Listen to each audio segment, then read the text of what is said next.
بسم اللہ الرحمن الرحیم رب اشرح لي صدری ويسر لي امری واحلل عقدۃ من لسانی یفقهوا قولی اللهم الهمنا رشدنا واعذنا من شرور انفسنا اللهم انفعنا بما علمتنا وعلمنا ما ينفعنا وزدنا علما اللهم صل على سيدنا محمد وعلى آل سيدنا محمد وبارك وسلم آمین یا رب العالمین۔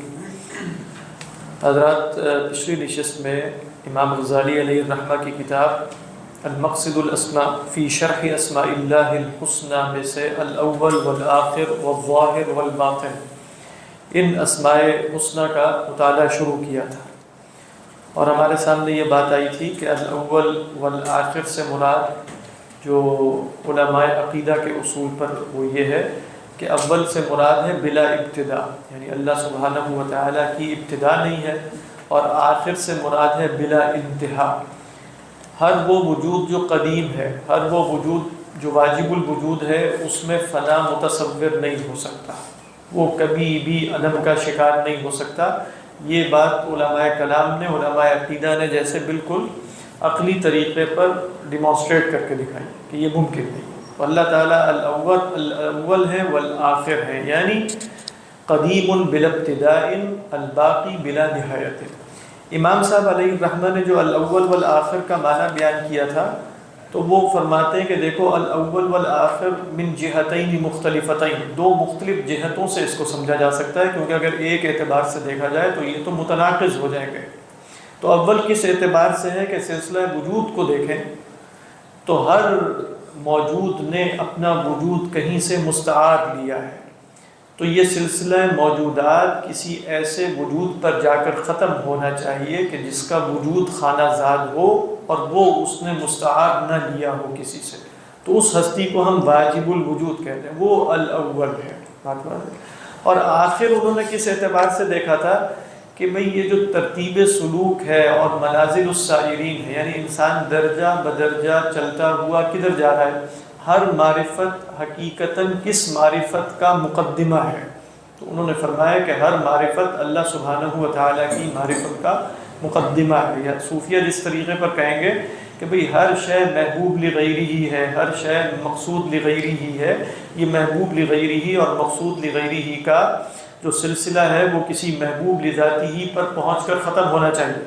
اسی طرح ہر شے معلوم لغیری ہی ہے، یعنی علم کی دنیا میں دیکھا جائے تو وہ الآخر کیسے ہے کہ جو بھی آپ جانتے ہیں وہ کسی اور شے کے لیے جانتے ہیں، تو ایک ایسی شے بھی ہونی چاہیے، ایسا وجود بھی ہونا چاہیے کہ جس کو آپ جانیں اس کو جاننے کے لیے، وہ معلوم لذاتی ہی ہو، وہ معلوم لغیری ہی نہ ہو، وہ معرفت اور علم کے سفر کا منتہا اور مقصود ہو۔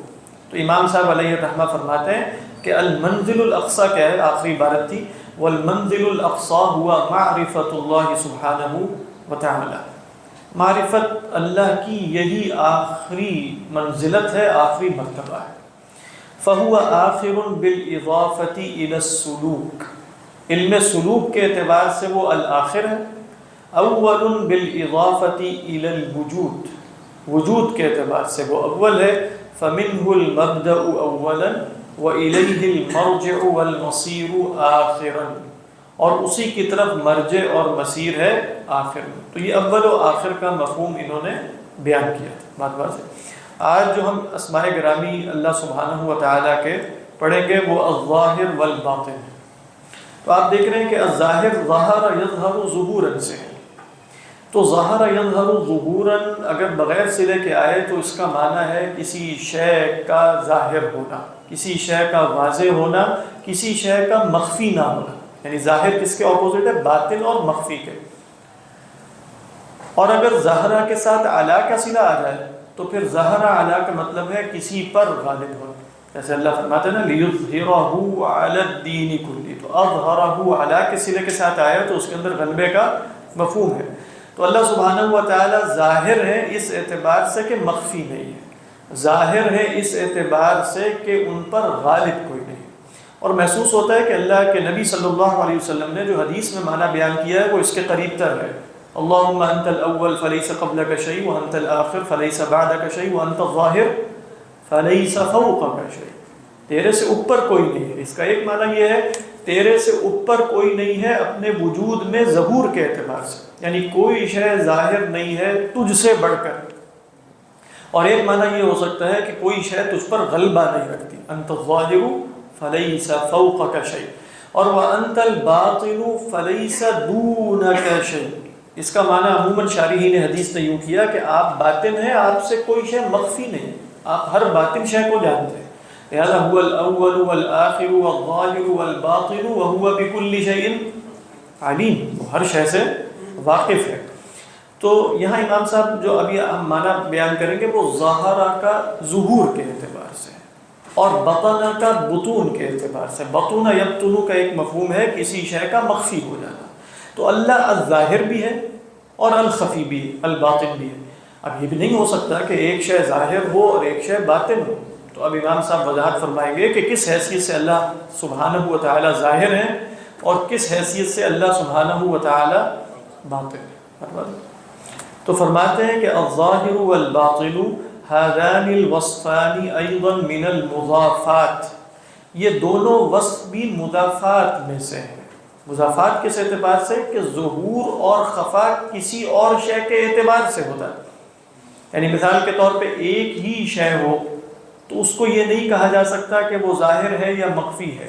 ظاہر ہماری حیثیت سے ہوگی یا مخفی ہماری حیثیت سے ہوگی. تو یہ جو مفاہیم ہوتے ہیں جن کو مفاہیم اضافیہ کہتے ہیں وہ حقیقتاً خارج میں وجود نہیں رکھتے، وہ مفاہیم اعتباریہ ہوتے ہیں. یعنی جب تک ایک معتبر نہ ہو جو دو چیزوں کی نسبت سے طے کرے اس وقت تک وہ مفہوم خارج میں تحقق حاصل نہیں کر سکتا. سمجھ میں آ رہی ہے یہ بات کہ نہیں؟ یعنی مثال کے طور پہ وجود کوئی باہر دیکھنے والا ہو یا دیکھنے والا نہ ہو، وجود کا مطلب ہے تحقق. اللہ سبحانہ و تعالی متحقق ہے، چاہے کائنات تھی یا کائنات نہیں تھی، اس سے کوئی فرق واقع نہیں ہوتا اللہ سبحانہ و تعالی کے وجود اور وجوب وجود پر. بات سمجھ میں آ رہی؟ لیکن کچھ چیزیں ایسی ہیں جو اعتباری ہیں. یعنی مثال کے طور پہ ہم نے کہا تھا کہ جو جہات ہوتی ہیں، کیا جہت سمجھ میں آ سکتی ہے فوق بغیر اس کے کہ کوئی تحت ہو، یا یمین بغیر اس کے کہ کوئی شمال ہو، یا قدام یا امام بغیر اس کے کہ خلف ہو. تو آپ دیکھ رہے ہیں کہ یہاں جب تک دو چیزیں پیش نظر نہ ہو وہ شے مفہوماً سمجھ میں نہیں آ سکتی. اسی طرح جیسے ابوت ہے، باپ ہونا مفہوم نہیں ہے جب تک بیٹے کا تصور نہ ہو، اور بنوہ جو ہے بیٹا ہونا مفہوم نہیں ہے جب تک باپ کا تصور نہ ہو. لیکن ابوت فی نفسی ہی کیا ہے؟ خارج میں تو باپ ہے، خارج میں ایک وجود ہے بس، اور خارج میں اس کا بیٹا ہے. یہ ابوت ہم نے دونوں کے ربط کو دیکھ کر بیچ میں ایک شے اخذ کی کہ جس کو ہم نے ابوہ قرار دے دیا. تو یہ مفاہیم اضافیہ ہے، یہ حقیقی مفاہیم نہیں ہے. تو اللہ سبحانہ و تعالی الظاہر والباطن ہے. تو فرماتے ہیں کہ یہ کسی اعتبار سے ظاہر ہوں گے. جیسے آپ نے نا اعتباری مفہوم میں آپ کہتے ہیں من وجہ، من اعتبار، ایک اعتبار سے ظاہر ہیں، ایک اعتبار سے کیا ہے؟ باطن ہے. تو یہ مراد ہے امام صاحب کی کہ هذان الوصفان ایضا من المضافات. فرماتے ہیں فإن الظاہر یکون ظاہرا لشیء وباطنا لشیء. جو ظاہر ہے وہ کسی شے کے لیے ظاہر ہو سکتا ہے، کسی شے کے لیے باطن ہو سکتا ہے. ولا یکون من وجہ واحد ظاہرا وباطنا. لیکن ایک ہی جہت اور ایک ہی اعتبار سے ظاہر اور باطن نہیں ہو سکتا. ایک اعتبار سے اگر وہ ظاہر ہے تو دوسرے اعتبار سے وہ کیا ہے؟ جیسے ہم کہیں ایک اعتبار سے اگر یہ شخص باپ ہے تو دوسرے اعتبار سے کیا ہے؟ بیٹا ہے. ایک اعتبار سے اگر یہ تحت ہے، تحت یعنی مثال کے طور پہ یہ جگہ تحت ہے، تو دوسرے اعتبار سے یہ کیا ہے؟ فوق ہے. لیکن ایک اعتبار سے ہو سکتا ہے کہ فوق اور تحت ایک ہی اعتبار سے، ایک ہی جہت سے. جو مفاہیم اضافیہ ہیں، جو مفاہیم اعتباریہ ہیں، اس میں ایک جہت سے وہ شے جمع نہیں ہو سکتی. تو فرماتے ہیں ولا يكون من وجه واحد ظاهرا وباطنا بل يكون ظاهرا من وجه بالاضافه الى ادراك وباطنا من وجه آخر. کہہ رہے ہیں بلکہ وہ شے ظاہر ہوگی ایک اعتبار سے جب اسے ادراک کی طرف مضاف کیا جائے گا. یعنی ظاہر ہو، اگر مدرک نہ ہو تو ظاہر اور خفا کا کوئی مفہوم ہے؟ یعنی جب تک کوئی پرسیور نہ ہو، مدرک نہ ہو، ادراک کرنے والا نہ ہو، اس وقت تک کسی شے کے ظہور اور خفا کا کوئی معنی نہیں. تو فرما کیا رہے ہیں فَإِنَّ الظُّهُورَ وَالْبُطُونَ إِنَّمَا يَكُونُ بِالْإِضَافَةِ إِلَى الْإِدْرَاكَاتِ، یہ ظہور اور بطون جو ہے وہ ظاہر اور باطن ہونا ادراک کی نسبت سے ہے، مدرک کی نسبت سے ہے۔ مدرک کون ہے؟ اللہ سبحانہ و تعالیٰ کے لیے کوئی شے باطن نہیں ہے، اللہ سبحانہ و تعالیٰ کے لیے اپنی ذات خفی نہیں ہے، کسی اور مدرک کے لیے اس کی ذات خفی ہے، اور کسی اور مدرک کے لیے اس کی ذات ظاہر ہے، من وجہ ومن وجہ، ایک اعتبار سے ظاہر ہے اور ایک اعتبار سے مخفی۔ اصل میں آ گئی نا، سمپل سی ہے۔ واللہ سبحانہ و تعالی باطن، اب بتا دیتے ہیں باطن کس اعتبار سے ہے۔ ان طلب من ادراک الحواس و خزانۃ الخیال، اللہ تعالیٰ باطن ہیں اگر انہیں کوئی حواس کے ادراک سے ڈھونڈے یا خیال کے خزانے میں تلاش کرے، تو اس اعتبار سے اللہ تعالیٰ باطن ہے۔ باطن ہے کیا مطلب ہے؟ حواس کے دائرے میں نہیں آ سکتے۔ آپ کہیں کہ قیامت کے دن اللہ سبحانہ و تعالیٰ کی رؤیت ہوگی، تو وہ رؤیت اصلاً حواس کی نہیں ہے، یعنی جن کو ہم ادراک حواس کی شرائط کہتے ہیں وہ شرائط وہاں نہیں ہوگی۔ یعنی مثال کے طور پہ حادثہ بصر کے لیے ضروری ہے کہ مسافت ہو، جہت ہو، لون ہو، روشنی ہو، انعکاس ہو، وغیرہ وغیرہ۔ یہ سب چیزیں دنیا میں حواس کے ادراک کے لیے ضروری ہیں، لیکن ہم اللہ سبحانہ و تعالیٰ کی جس رؤیت کے قائل ہیں وہ رؤیت ان تمام چیزوں سے منزہ ہے۔ تو اگر اللہ کو ادراک حواس سے تلاش کیا جائے تو کیا ملے گا؟ کبھی بھی نہیں ملے گا۔ لہذا اللہ کے وجود پر حسی دلیل کا کوئی مطلب نہیں ہوتا جب تک اس کے اندر عقلی مقدمہ موجود نہ ہو، اس وقت تک حسی دلیل سے کوئی بھی شے ثابت نہیں ہو سکتی۔ ما فوق الغیب، دنیا کی اشیاء ثابت ہو سکتی ہیں جو حسی اشیاء ہیں۔ لہذا جن لوگوں کا خیال یہ ہے کہ ہم چونکہ انسان خوگرے پیکرے محسوس ہے اور امپیریسزم کا دور ہے اور فلاں فلاں، تو ہم انسان کے لیے حسی ادلہ تلاش کر کے خدا کا وجود ثابت کر دیں گے، تو فرماتے ہیں کہ وہ نہیں ملے گا۔ باطن ان طلب من ادراک الحواس و خزانۃ الخیال، خیال اصل میں وہم ہے۔ خیال کس کو کہتے ہیں؟ جو محسوسات آپ تک پہنچ چکی ہوتی ہیں ان میں ترکیب اور تقدیم اور تاخیر کر کے انسان کو صورتیں بنا لیتا ہے۔ ان صورتوں میں بھی کبھی خدا نہیں ملے گا۔ کل ما خطر ببالک فاللہ بخلاف ذالک، تو اللہ سبحانہ و تعالی وہم، خیال، احساس یعنی ادراک حواس ان سب سے ماوراء ہے، باطن۔ اچھا پھر ظاہر کیسے؟ آگے فرماتے ہیں ظاہر ان طلب من خزانۃ العقل۔ اب آپ دیکھ لیں گے یہ بھی آخری کتابوں میں سے، یعنی ابھی بھی وہ بتا رہے ہیں کہ مطلب وہ صوفیہ کے طریقے پر ہی کھڑے ہوئے ہیں، لیکن فرمانے یہ چاہ رہے ہیں کہ عقلی استدلال کی روشنی میں خدا کا وجود ظاہر ہے۔ کیا فرماتے ہیں؟ ظاہر ان طلب من خزانۃ العقل بطریق الاستدلال۔ عقل سے کیسے طلب کیا جاتا ہے کسی شے کو؟ آنکھ سے طلب کیا جاتا ہے دیکھ کے، عقل کا دیکھنا استدلال ہے۔ تو فرما رہے ہیں کہ دیکھو اگر خزانہ عقل سے تلاش کرو گے تو خزانہ عقل کی جو آنکھ ہے جس سے وہ چیزوں کا مشاہدہ کرتی ہے وہ استدلال ہے۔ لہذا استدلال سے تلاش کرو گے، عقلی استدلال سے، تو اللہ کا وجود کیا ہے؟ ظاہر ہے، واقعتاً ظاہر ہے یعنی۔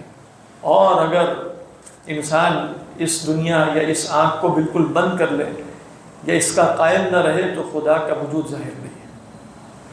پھر وہاں واقعتاً ایک چھلانگ مارنی پڑے گی، وہاں واقعتاً دین جو ہے وہ ایک سبجیکٹو میٹر بن کے رہ جائے گا، اس سے زیادہ اس کی کوئی حیثیت نہیں ہوگی۔ استدلال کی دنیا سے اگر دین کو خارج کر دیا جائے تو بظاہر الفاظ بہت خوبصورت لگتے ہیں کہ دین غیب کا نام ہے، دین میں محض تسلیم ہے، یہ سب باتیں ہیں۔ دین میں کب تسلیم ہے؟ جب آپ رسول تک پہنچ چکے ہیں، اس کے بعد سر تسلیم خم ہے۔ جیسے ہم نے اس دن دیکھا تھا کہ امام صاحب علیہ الرحمہ نے المستصفیٰ میں فرمایا تھا کہ آپ علم الکلام میں اس طریقے پر پہنچتے پہنچتے آپ رسول کی رسالت کا ادراک کر لیتے، اس کے بعد عقل کو معزول کرتے۔ اب عقل معزول ہو چکی ہے، اب جو رسول فرمائیں گے سر تسلیم خم کر دیا جائے گا۔ لیکن ہمارے پرانے تصور میں سر تسلیم خم کا محل یہ تھا کہ رسول کی رسالت علی صاحبہ الصلاۃ والسلام کے ادراک کے بعد اب عقل کا کوئی عمل دخل نہیں ہے کہ وہ رسول پر کوئی اعتراض کر سکے کہ آپ کے اس حکم کی علت یا لمیت جو ہے وہ ہمیں سمجھ میں نہیں آئی، لہذا ہم نہیں مانتے. تو یہ تسلیم ہے. لیکن تسلیم کب ہے؟ بعد ان ادرکنا، کہ وہ اللہ کے رسول ہیں. تو کیا فرماتے ہیں؟ ظاہر ان طلب من خزانۃ العقل بطریق الاستدلال. واضح ہے نا یہ بات؟ اب وہ کہیں گے کہ حواس سے تو خدا نہیں ملتا، یہ تو ہم سب کو معلوم ہے، لیکن آپ کا یہ کہنا کہ عقل سے مل جاتا ہے، یہ اتنا واضح بات نہیں ہے، یہ غامض ہے. اگر عقل سے ملتا ہوتا تو سارے عقلاء کو مل جاتا. حواس کی دنیا میں ہم سب بیٹھے ہیں، کوئی اختلاف نہیں کرے گا کہ بھئی اس دیوار کا رنگ کیا ہے مثلا، اگر وہ کلر بلائنڈ نہ ہو، یعنی اس کو کوئی عارضہ لاحق نہ ہو، تو کوئی بھی اختلاف نہیں کرے گا نا کہ دیوار موجود ہے. اس پر کوئی اختلاف کر سکتا ہے کہ باہر سورج نکلا ہو؟ تو سب کے حواس سلیم ہیں. تو اگر عقل سے خدا اسی طرح ظاہر ہے جس طرح حس سے محسوسات ظاہر ہیں، تو جس طرح محسوسات کے وجود میں اختلاف نہیں ہو رہا، اسی طرح خدا کے وجود میں بھی اختلاف نہیں ہونا چاہیے. لیکن خدا کے وجود میں کثرت سے اختلاف پایا گیا، لہذا اے امام آپ کا یہ کہنا کہ اللہ ظاہر ہے، یہ بات غامض ہے، یہ سمجھ میں نہیں آ رہی، اس کو سمجھائیے. بات سمجھ آ رہی ہے؟ تو کیا فرماتے ہیں؟ فَإِن قُلْتَ أَمَّا كَوْنُهُ بَاطِنًا بِالْإِضَافَةِ إِلَىٰ إِدْرَاكِ الْحَوَاسِ فَظَاهِرٌ. ایک خوبصورت جملہ ہے، كَوْنُهُ بَاطِنًا ظاہر. اللہ کا باطن ہونا ادراک حواس کی نسبت سے تو یہ تو ظاہر ہے، تو سب کو معلوم ہے. اچھا پھر وَأَمَّا كَوْنُهُ ظَاهِرًا لِلْعَقْلِ فَغَامِض کی جگہ امام صاحب یہ کہتے ہیں فَبَاطِن، تو فظاہر اور باطن وہاں سمجھا نہیں، اگر یہاں غامض کی جگہ باطن ہو جاتا ہے واللہ اعلم. تو وَأَمَّا كَوْنُهُ ظَاهِرًا لِلْعَقْلِ فَغَامِضٌ. لیکن آپ کا یہ کہنا کہ یہ عقل کے لیے اللہ سبحانہ و تعالیٰ کا وجود ظاہر ہے، یہ بات غامض ہے، یہ بات مشکل ہے، اس میں غموض ہے، اس میں اشکال ہے. بتائیے. کہتے ہیں اذ الظاہر ما لا یتمارا فیہ ولا یختلف الناس فی ادراک. ظاہر تو وہ ہوتا ہے نا جس میں شک نہیں ہوتا اور لوگ اس کے ادراک میں اختلاف نہیں کرتے. وہذا مما قد وقع فیہ الریب الکثیر للخلق. اور یہ والا مسئلہ اللہ سبحانہ و تعالیٰ کے وجود کا، اس میں تو بہت سی خلق کے لیے شک واقع ہو جاتا ہے، ریب کثیر ہے. فَكَيْفَ يَكُونُ ظَاهِرًا. تو پھر اللہ ظاہر کیسے ہوا؟ فَعَلَمْ. اب یہ امام صاحب کا جو رسالہ ہے آپ سب نے شاید پڑھا ہو، مشکات الانوار، اس کا ہی مضمون ہے جو اختصار کے ساتھ یہاں آ رہا ہے. وہاں اور بہت تفصیل ہے اللہ کے نور ہونے کی، اور نور فی نفسی ہی ظاہر ہے، اور نور سے دوسری چیزیں ظاہر ہوتی ہیں لیکن نور کو ظاہر کرنے والا کوئی نہیں ہوتا، اور نور کے ظہور کی وجہ سے اگر اس میں ظلام نہ ہو تو نور کا ادراک نہیں ہوتا، چیزوں کا ادراک ہوتا ہے. وہ سب باتیں امام صاحب بتائیں گے. تو خلاصہ ان باتوں کا یہ ہے کہ اللہ سبحانہ و تعالیٰ تو الظاہر ہے، ان کے وجود میں عقلی اعتبار سے کوئی شک نہیں ہے، لیکن ان کا ظہور اتنا زیادہ ہے اور اس ظہور میں کسی بھی وقت کوئی انقطاع نہیں ہے کہ اللہ اپنے شدت ظہور کی وجہ سے خفی ہو گیا. تو اب صوفیہ کے ہاں باطن ہونے کا ایک مفہوم یہ بھی ہے، الظاہر ولیکن بشدت ظہورہ بطن وجودہ صار باطنا. یعنی اپنے، اور یہ بات بالکل درست ہے، اس میں کوئی شک نہیں ہے کہ خدا کے وجود میں جن لوگوں کو شک ہو رہا ہے وہ شک ایسا ہی ہے کہ روشنی کے وجود میں شک ہو جائے اگر رات نہ آئے، بس ایسا ہی شک ہے. یعنی وہ شک کیوں ہے؟ اس لیے کہ لوگ سمجھ رہے ہیں کہ چیزیں اپنی ذات میں روشن ہیں. یعنی ہم سب بیٹھے ہیں تو ہمارا وجود ہے جو روشن ہے، ٹھیک ہے، ہمیں معلوم ہونا چاہیے کہ ہمارا وجود روشن نہیں ہے، بلکہ یہاں ایک روشنی ہے جس نے اس وجود کو روشن کیا ہوا ہے، وگرنہ وجود اپنی حقیقت، ہمارا وجود اپنی حقیقت کے اعتبار سے کیا ہے؟ ظلام ہے، اندھیرا ہے. اب ہمیں پتہ ہی کیسے چلتا ہے؟ کچھ دیر کے لیے نور میں انقطاع ہو جاتا ہے. تو نور میں انقطاع ہوتا ہے تو معلوم ہوا کہ ہمارے وجود کی ذاتی روشنی نہیں تھی، بلکہ کیا تھا؟ ایک روشنی ہم پر منعکس ہوئی جس سے ہم ظاہر ہو گئے تھے. لیکن اگر بالفرض تخیل میں یوں لایا جائے کہ اس نور میں کبھی انقطاع نہ ہو، اس نور میں کبھی انقطاع نہ ہو، تو یہ وہم پیدا ہو جائے گا کہ ہمیں روشن ہونے کے لیے نور کی حاجت نہیں ہے، ہمیں روشن ہونے کے لیے نور کی حاجت نہیں ہے۔ یہ ہے وہ سبب جس کی بنا پر لوگ انکار کرتے ہیں۔ خدا کا وجود اتنا قوی ہے، اس کا ظہور اتنا شدید ہے، اور اس کے ظہور میں کوئی انقطاع نہیں ہے کہ لوگ کہہ دیتے ہیں وہ موجود نہیں ہے، جیسے مچھلی شاید پانی میں رہتے ہوئے پانی کے وجود کی منکر ہو جائے۔ کیوں منکر ہو جائے وہ پانی کے وجود کی؟ اس لیے کہ وہ پانی ہی میں جی رہی ہے، یا ہم یہاں ہوا کے وجود کے منکر ہو جائے۔ کیوں؟ اس لیے کہ اس میں انقطاع نہیں۔ یہ امام صاحب کا پورا خلاصہ ہے جو وہ آگے تفصیل سے بیان کرنے لگے۔ تو ایسا ہوتا تو نہیں ہے ہوا کا منکر ہونا، یا اس سے بھی آگے انقطاع ہے نا اس میں، لیکن جیسے میرا وجود ہے اس میں تو انقطاع نہیں ہے، میرا وجود ادراک ہے نا، اس میں وجود کا ادراک وجدانی ہے، یعنی اس میں اصل میں استدلالی نہیں ہے، انقطاع نہیں ہے، لیکن اس میں وجود استدلالی نہیں ہے۔ یعنی مثال کے طور پہ آپ کہیں کہ میں چونکہ مدرک ہوں، میں چونکہ خود مدرک ہوں، یعنی میں مدرک ہوں، اور اس میں جس کو مناطقہ کہتے ہیں علم حضوری حاصل ہے، یعنی اس میں علم حصولی نہیں ہے۔ اس کی مثال بلکہ وہ دیتے بھی ہیں علم حضوری میں کہ حصول الشیء کی بجائے ہے حضور الشیء، یعنی علمی بوجودی علم حضوری، علم حضوری، انا مدرک لنفسی، بل انا مدرک، بلکہ مدرک لنفسی نہ، بل انا مدرک لادراکی، انا مدرک لادراکی۔ تو وہ اصل میں فرق ہے۔ آئی تھنک دیئر فور آئی۔ اچھا، اور جو حواس ہیں یہ صرف متغیرات کو ہی، صرف ان کا متغیرات کا ادراک کرتے ہیں، یعنی کوئی چیز جو جس میں تغیر نہیں ہوگا کبھی بھی، یعنی انقطاع نہیں، جیسے انقطاع والی بات ہے، اس سے نہیں، اصل میں حواس نا صحیح تر قول کے مطابق متکلمین کے مدرک نہیں ہوتے۔ مدرک جو ہے وہ نفس۔ اچھا، حواس مثال کے طور پہ آپ یوں فرض کریں کہ روشنی میں انقطاع نہ ہو، حواس مدرک ہوں گے روشنی کے، یعنی مدرک سے مراد ہے وہ جو سینسری ڈیٹا اندر دے رہے ہیں اس میں چیز روشن نظر آ رہی ہے۔ اس کے بعد نفس جو ہے وہ ادراک نہیں کر سکے گا کہ یہ چیز روشن ہے اپنی ذات میں، یعنی نور کا ادراک ہوا اسے، یا یہ منور ہے، منیر ہے یا منور ہے، یہ ادراک نہیں ہو سکے۔ واللہ سر یہ جو یہاں ظاہر العقل ہے، یعنی اللہ تک، یعنی اللہ موجود ہے اس بس یہ جاننے کے لیے، لیکن جو امام طحاوی کہتے ہیں لا تبلغ الافہام، وہ اس کی اللہ کی حقیقت کنا تک، بالکل نو ڈاؤٹ، لا تبلغ الافہام لا تدرکہ الاوہام، جو عبارت ہے وہ یہی ہے کہ اللہ تعالیٰ ہیں، اللہ تعالیٰ کیا ہے،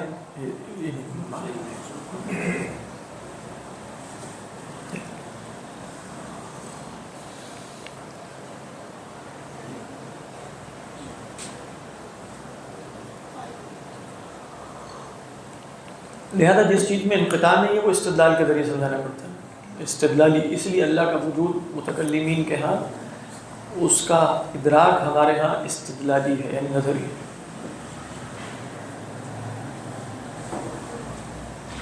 اس لیے صوفیہ جب ایک خاص مرتبہ مشاہدے پر پہنچ جاتے ہیں تو ان کے لیے بڑا مشکل، ان کو استدلال عجیب سا لگتا ہے۔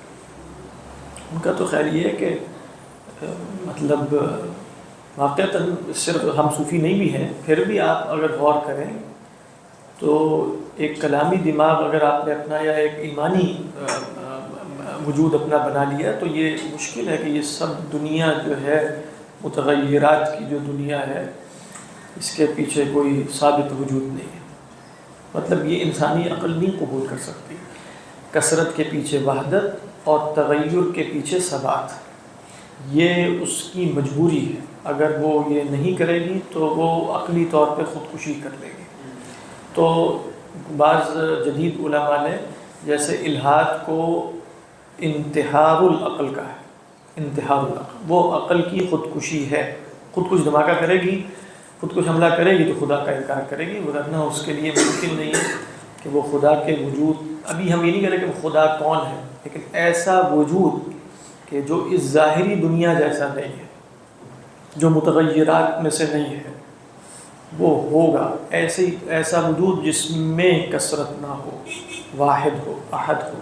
یہ مجبوری، جو یہ نہیں کر رہا وہ اب اس کا تعارف حقیقتاً کیا ہے، آپ استدلال کر کے چند صفات جان لیتے ہیں، اس کے بعد اللہ خود ہی کلام فرما کے بتا دیتا ہے کہ میں کون ہوں۔ جی آپ کیا پوچھ رہے تھے رسول؟ صوفیہ کو بڑی ضرورت ہوتی ہے آج کل کے جدید دور میں. ایک متوازی انہوں نے سسٹم بنا دیا جو عمل سے ہٹ کے ہے, صرف سوچنے سمجھنے غور و خوض کرنے پہ ہی. وہ تو میرے خیال فلسفی ہوتے ہیں. ایک تصور سے اصل میں تصوف کی بہت بگڑی ہوئی اور گھٹیا شکلیں بھی تو موجود ہیں نا معاشرے میں. مطلب ایک وجہ تو یہ بھی ہے, مطلب اگر یہ پیری فقیری کا نظام اور قبر پرستی کا نظام دیکھا جائے تو اس کے ادب اداب اور سب کچھ ایسا لگے گا کہ واقعات متوازی دین ہی ہے. واقعی کوئی صوفی ہے جو سچے صوفی, ہاں بالکل. اسی لیے مطلب تصوف اب ایک اصطلاح ایسی ہے کہ جو ہر ایرا غیرہ سب ہی استعمال کریں گے. تو وہ لفظ جیسے پٹا ہوا سا ایک لفظ ہوتا ہے نا, تو لیکن اس کا مطلب یہ نہیں کہ اصطلاح چھوڑ دی جائے, کیونکہ لوگوں کو بتانا چاہیے کہ حقیقی صوفی کون ہے اور محققین کون ہوا کرتے تھے اور یہ. لیکن واقعتاً تصوف میں ایسی چیزیں داخل ہو گئی ہیں کہ جو متوازی دین بنانے کے لیے کافی و شافی بھی ہیں.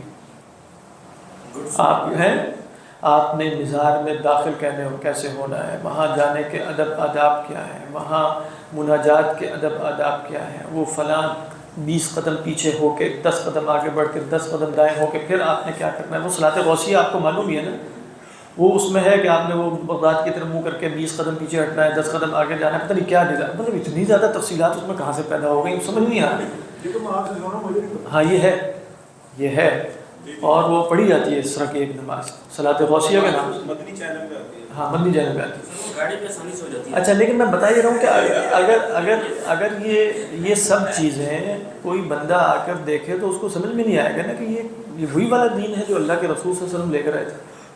مطلب بڑا مشکل ہو جائے گا. ہو سکتا ہے وہ کہے کہ وہ سب کو اٹھا کے پھینک دے. دیکھیں ابن تیمیہ علیہ الرحمہ کو تصوف سے بڑی شکایات تھی, لیکن انہوں نے نہایت اعتدال, یعنی اگر آپ ان کی علم التصوف والی جو جلد ہے وہ پڑھیں تو انہوں نے بتا دیا کہ صوفیہ فقہا کی طرح ہوتے ہیں. جس طرح فقہا میں 2 نمبریاں بہت ہوئی ہیں, ان میں بھی ہوئی ہیں, لیکن سب کو فقہا کو برا بھلا کہنا, جیسے علماء سو کے نام پہ سارے علماء کو فارغ قرار دے دیا جاتا ہے, اسی طرح یہاں بھی نہیں کیا جا سکتا.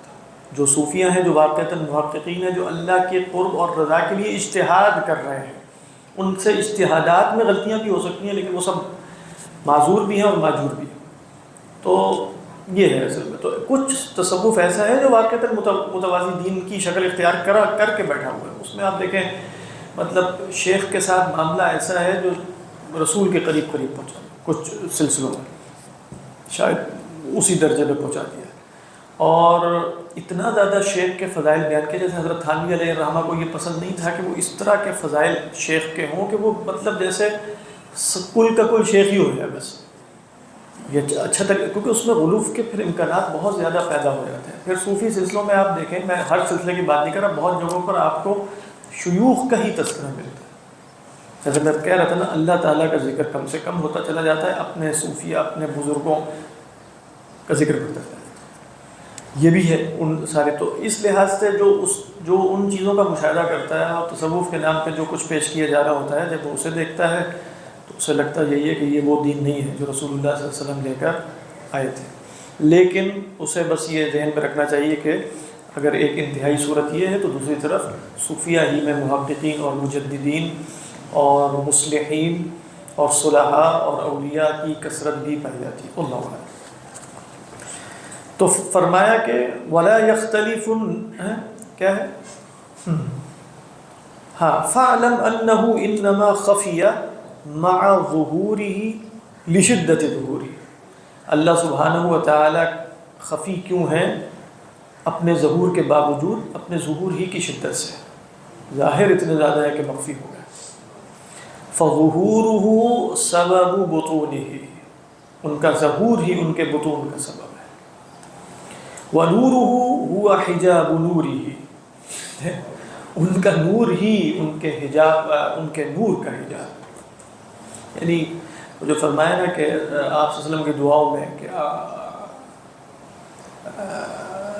اعوذ بنور وجهك الذي اشرقت له الظلمات, میں تیرے چہرے کے نور کی پناہ میں آتا ہوں جس سے تمام ظلمات روشن ہو جاتی ہیں.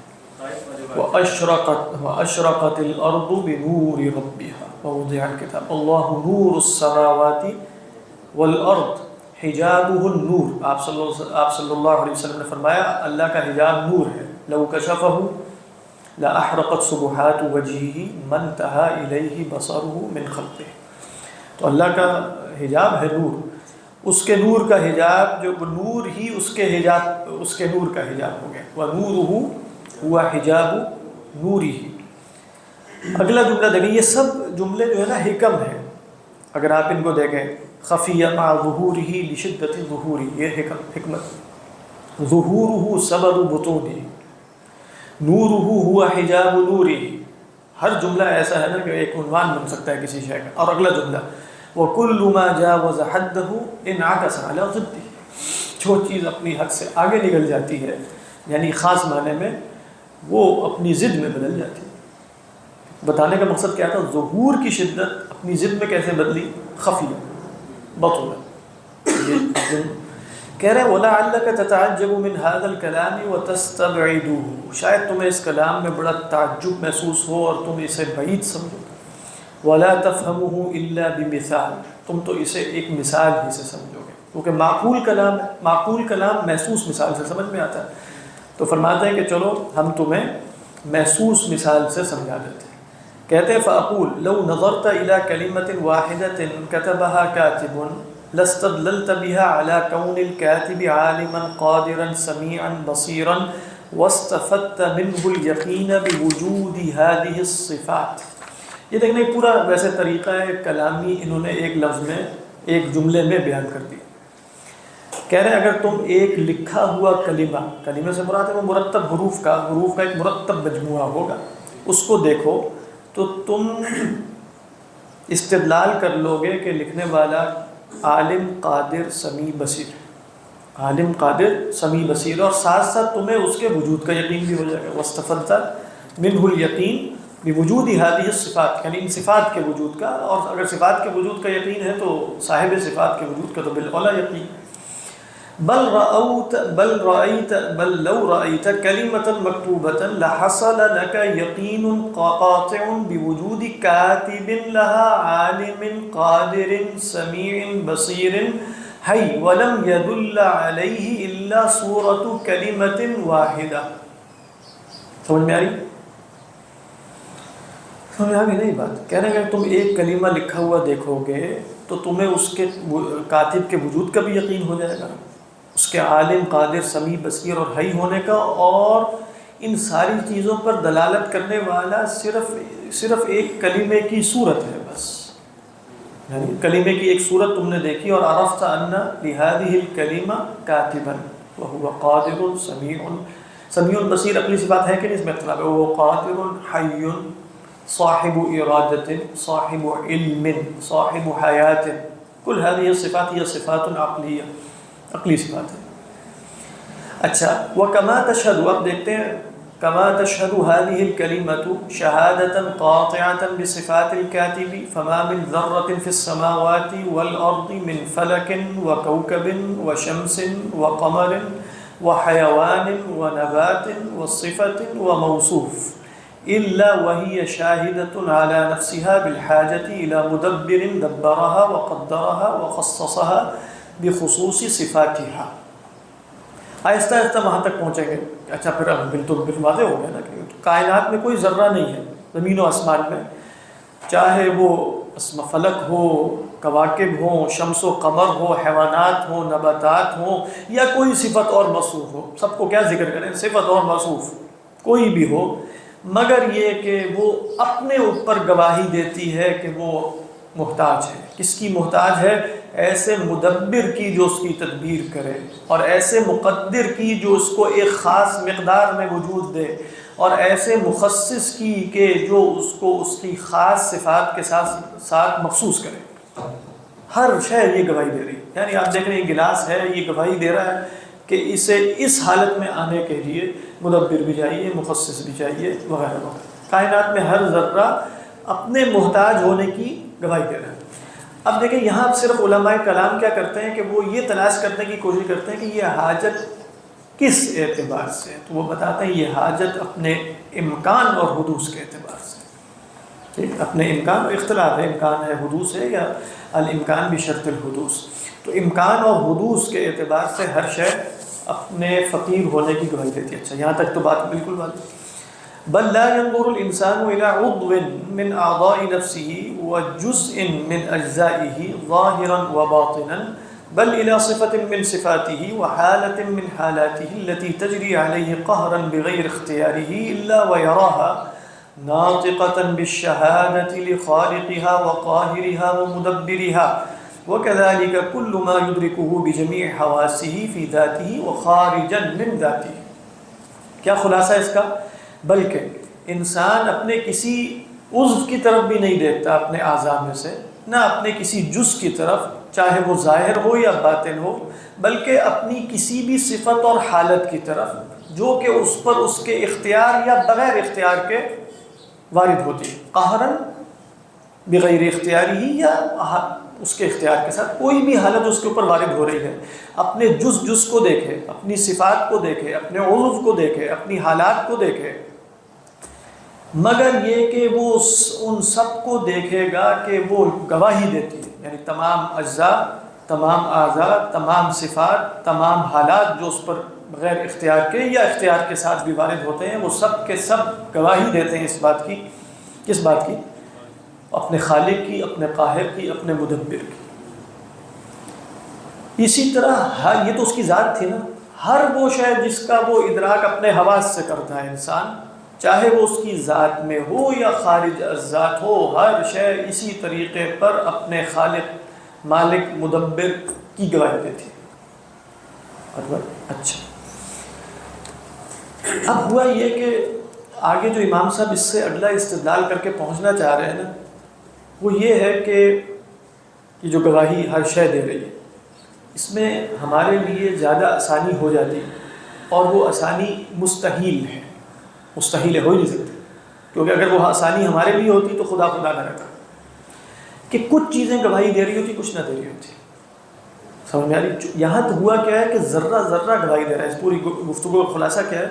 ذرہ ذرہ کائنات میں، اور چاہے وہ صفت ہو یا موصوف ہو، کیونکہ ذرے میں ہو سکتا ہے سمجھ میں آیا کہ صرف ذرے سے مراد کوئی حصی وجود ہے. صفت بھی، صفت کا کوئی حصی وجود نہیں ہوتا کئی دفعہ، کچھ صفات کا، جیسے علم، ارادہ وغیرہ وغیرہ. صفت یا موصوف ہر شے گواہی دے رہی ہے خدا کے وجود، اور سب کی گواہی ایک جیسی ہے یا فرق ہے؟ یعنی کیا مطلب؟ مکھی اور ہاتھی دونوں کی گواہی اپنے خالق اور معبود پر ایک ہی جیسی ہے، گواہیوں میں بھی کوئی تفاوت نہیں ہے، کیونکہ سب ممکن الوجود ہے، اور سب ہی کو ایک ہی جیسی حاجت لاحق ہے اپنے مدبر کی طرف، اور ہر شے ہی گواہی دے رہی ہے. تفاوت بھی نہیں ہے، تفاوت بھی نہیں ہے. اور ہر شے، اگر ہوتا یہ کہ تفاوت ہوتا یا کچھ گواہی دیتی اور کچھ نہ دے رہی ہوتی تو فوراً ادراک ہو جاتا. سمجھ میں آئی؟ فوراً ادراک. جی مطلب کوئی چیز جو انسان نے خود بنائی ہے، اس میں اور جو بالکل جیسے فطری چیز، ان دونوں میں کچھ تفاوت ہوگا؟ اس طرح واسطہ، زیادہ سے زیادہ واسطہ ہے. یعنی آپ کہیں گے کہ یہ شے، جیسے وہ امام صاحب نے ایک دفعہ مثال دی نا کہ وہ پوچھے گا کہ اچھا قلم نے کیا ہے، قلم آگے ریفر کر دے گا ہاتھوں کی طرف، ہاتھ آگے کر دیں گے کہ نہیں میرا تو کوئی دخل نہیں ہے، تو ہاتھ وہ فلاں ہوتے ہوتے وہیں پہنچے گا. زیادہ سے زیادہ استدلال میں ایک یا دو یا تین واسطے ہو سکتے ہیں، لیکن ان دی اینڈ کہاں پہنچے گا کہ چیز مخصص، حقیقی مخصص یعنی ممکن الوجود ہے نا یہ. تو ہمارا جو عقلی استدلال جو قائم ہے کہ ممکن الوجود میں ہم صرف قاصد ہیں، تو وہ تھوڑا سا استدلال ہے، استدلالی ہی اصل میں. اسی لیے استدلالی ہے کہ گواہی ہر شے میں ایک جیسی، ہر شے میں گواہی ایک جیسی ہے، لیکن ہمارا ادراک اس کا اس لیے نہیں ہے کہ گواہیوں میں تفاوت نہیں ہوتا. گواہیوں میں تفاوت بھی نہیں ہے، اور یہ بھی نہیں ہے کہ یہ گواہی دے کتاب اور یہ نہ دے. جیسے مثال کے طور پہ آپ 10 کتابیں رکھ دیں سامنے، تو 10 کتابیں 10 کی 10 گواہی دے گی کہ وہ ان کا کوئی کاتب ہے. لیکن ہمیں معلوم ہے کہ کچھ کتاب نہیں بھی ہوتی، ایک شے ہے جو کتاب نہیں ہے. لیکن یہاں اصل میں ہوا یہ ہے کہ ہر شے کی اپنے خالق پر ایک ہی جیسی گواہی بغیر تفاوت کے ہے، اور یہ بھی نہیں ہے کہ کسی کی ہے اور کسی کی نہیں ہے. اگر یہ دو صورتیں ہوتی تو ادراک آسان ہو جاتا ہمارے لیے، لیکن اگر یہ صورت ہوتی تو ہو سکتی تھی یہ مستحیل ہوتا، مستحیل عقلی ہوتا.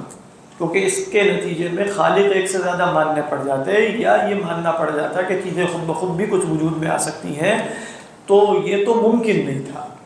لہذا اللہ سبحانہ و تعالیٰ کے وجود پر ہر شے کی گواہی بغیر تفاوت کے ایک جیسی ہے، تو انسان جیسے اس عدم تفاوت اور ضد کے نہ ہونے کی وجہ سے ان چیزوں کی گواہی سے غافل ہو جاتا ہے۔ یہ استدلال امام صاحب فرما ہے۔ واللہ اعلم۔ کیا فرماتے ہیں؟ وَلَوْ كَانَتِ الْأَشْيَاءُ مُخْتَلِفَةً فِي الشَّهَادَةِ، یہ دیکھیں اگر اشیاء گواہی میں ذرا اختلاف رکھتی، کیسے؟ يَشْهَدُ بَعْضُهَا وَلَا يَشْهَدُ بَعْضُهَا، بعض اپنے خالق پر دلیل ہوتی، بعض نہ ہوتی، لَكَانَ الْيَقِينُ حَاصِلًا لِلْجَمِيعِ، تو یقین سب کو حاصل ہو جاتا، لیکن یہ ممکن نہیں تھا، ممکن تھا؟ لہذا انسان اگر اختیاری وجود میں آئے، اور وہ اختیاری وجود اس لیے کہہ رہا ہوں کہ اس کا علم اضطراری نہ ہو، اس کا علم اضطراری نہ ہو، تو یہ ممکن نہیں ہے کہ کچھ سب کے سب لوگ، یعنی ممکن نہیں ہے فی نفسی، عقلاً مستحیل ہے کہ سب کے سب مومن ہو جائیں، بات بدل، کیونکہ وہ یا تو اللہ تعالیٰ قادر ہے علم اضطراری پیدا کر دے سب میں، وہ تو قادر ہی ہے، لیکن اگر علم اختیاری دیا جائے گا تو چونکہ کائنات اپنی ماہیت میں ایسی ہے کہ وہ اللہ کے وجود پر ہر حالت میں لازماً گواہی بنے گی اور اس میں کوئی تفاوت نہیں آئے گا، تو ان کچھ انسانوں کے لیے اس کا ادراک نہیں ہو سکے گا۔ کیوں نہیں ہو سکے گا؟ اس کی وجوہات ہے، کیونکہ ان کا اختیاری وجود تھا نا، تو اختیاری وجود کا مطلب یہ ہے کہ ان کے اندر شہوات بھی ہیں، اختیاری وجود کا مطلب یہ ہے کہ ان کا ارادہ بھی ہے، اختیاری وجود کا مطلب یہ ہے کہ ان پر، ان کے ارادے پر اثر انداز ہونے والی اشیاء بھی ہیں۔ وہ علم اضطراری، یعنی اضطراری سے مراد یہ کہ استدلالی کوئی نہ ہوتا، یعنی اصل میں جس کو ہم علم استدلالی کہتے ہیں نا، وہ ہوتا ہے استدلال کے بعد یقیناً حاصل ہو جاتا ہے، مقدمات سے ہو سکتا ہے، مقدمات سے بھی ہو سکتا ہے، اور یہ کہ مطلب مقدمات میں غلطی سے بھی ہو سکتا ہے، لیکن مقدمات آگے صحیح جگہ پہ، اب اس کے بعد جہود ہوتا ہے، اس کے بعد بھی ایک شے رہ جاتی ہے، اس کے بعد ہاں وہ علم کے بعد وہ جہود ہے، وہ اناد ہے، وہ مکابرہ ہے۔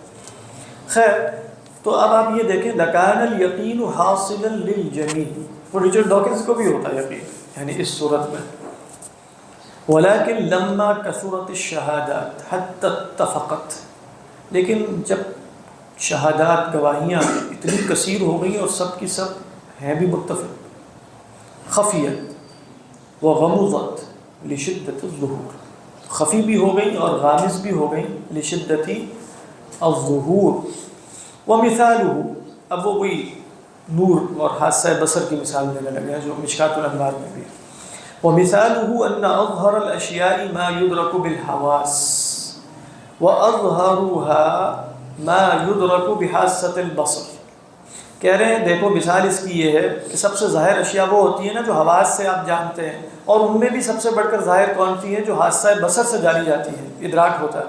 وَأَظْهَرُ مَا يُدْرَكُ بِحَاسَّةِ الْبَصَرِ نُورُ الشَّمْسِ الْمُشْرِقُ عَلَى الْأَجْسَامِ، اور حادثہ بصر میں بھی جو چیزیں سب سے زیادہ، جو چیز سب سے زیادہ ظاہر ہے اپنے ادراک میں، وہ نور شمس ہے جو روشن ہوتا ہے جسموں پر، الَّذِي بِهِ يَظْهَرُ كُلُّ شَيْءٍ، جس کے ذریعے ہر شے ظاہر ہے، فَمَا بِهِ يَظْهَرُ كُلُّ شَيْءٍ كَيْفَ لَا يَكُونُ ظَاهِرًا، جس سے ہر شے کو ظہور ہو وہ خود ظاہر نہ ہوگا۔ جیسے وہی اصول یہ ہے کہ جس سے ہر شے کو وجود ملا ہو وہ خود وجود نہ رکھتا ہو، جس سے ہر شے کو وجود ملا ہو وہ واجب الوجود نہ ہو، جس سے ہر شے کو ظہور ہوا وہ خود ظاہر نہ ہو، تو عقلاً یہ بات سمجھ میں نہیں آتی۔ اچھا، کہہ رہے ہیں وَقَدْ أَشْكَلَ ذَلِكَ عَلَى خَلْقٍ كَثِيرٍ حَتَّى قَالُوا، کہہ رہے ہیں یہ بات بھی بہت سے لوگوں پر جو ہے نا وہ مشکل ہو گئی، یہاں تک کہ بہت سے لوگوں نے یہ کہہ دیا کہ الاشیاء الملونہ لیس فیہا الا الوانها فقط من سواد وحمرۃ، یہ جو چیزیں روشن ہوتی ہیں نا ان میں صرف لون ہی ہوتا ہے اور کچھ نہیں ہوتا، یا سواد ہے یا حمرہ، یعنی کالا رنگ ہے، لال رنگ ہے، پیلا رنگ ہے، نیلا رنگ ہے، اصل میں تو رنگ ہوتا ہے جو نظر آ رہا ہوتا ہے، رنگ کے سوا کوئی شے نہیں ہے، یہ نہیں وہ انکار کرتا ہے کہ رنگ نہیں ہوتا، لیکن رنگ کافی نہیں ہے اپنے وجود میں ظہور کے لیے۔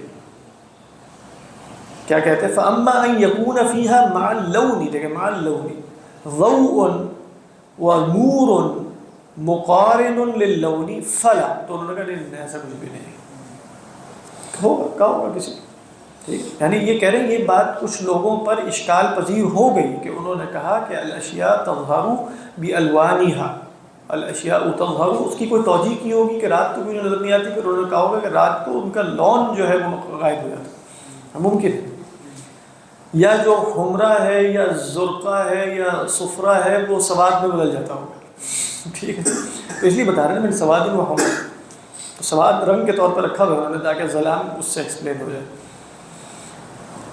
وَهَؤُلَاءِ إِنَّمَا نُبِّهُوا عَلَى قِيَامِ النُّورِ بِالْمُتَلَوِّنَاتِ بِالتَّفْرِقَةِ الَّتِي يُدْرِكُونَهَا بَيْنَ الظِّلِّ وَمَوْضِعِ النُّورِ وَبَيْنَ اللَّيْلِ وَالنَّهَارِ فَإِنَّ الشَّمْسَ لَمَّا تُصُوِّرَ غَيْبَتُهَا بِاللَّيْلِ وَاحْتِجَابُهَا بِالْأَجْسَامِ الْمُظْلِمَةِ بِالنَّهَارِ انقطع أثرها عن المتلونات فأدركت التفرقة بين المتأثر المستضيء بها وبين المظلم المحجوب عنها۔ سمجھ آ رہی؟ کہہ رہے ہیں ان لوگوں کو تنبیہ کیسے ہوئی اصل میں؟ کہہ رہے ہیں کہ انہوں کے جو نور ہے نا وہ رنگین اشیاء کے ساتھ جو اس کا قیام ہے وہ تفریقے سے پتہ چلا کہ بھئی ظل میں ان کا رنگ کیا ہے اور روشنی میں کیا ہے، فرق واقع ہو گیا نا، ظل میں ذرا اور تھا، روشنی میں زیادہ منور ہو گئے، لیل اور نہار میں تفریقے سے، کیونکہ سورج جب اس کا تصور یہ ممکن ہوا کہ وہ غائب ہو جائے رات کو اور محتجب ہو جائے، پردے میں چلا جائے جسموں سے، تو کیا ہوگا؟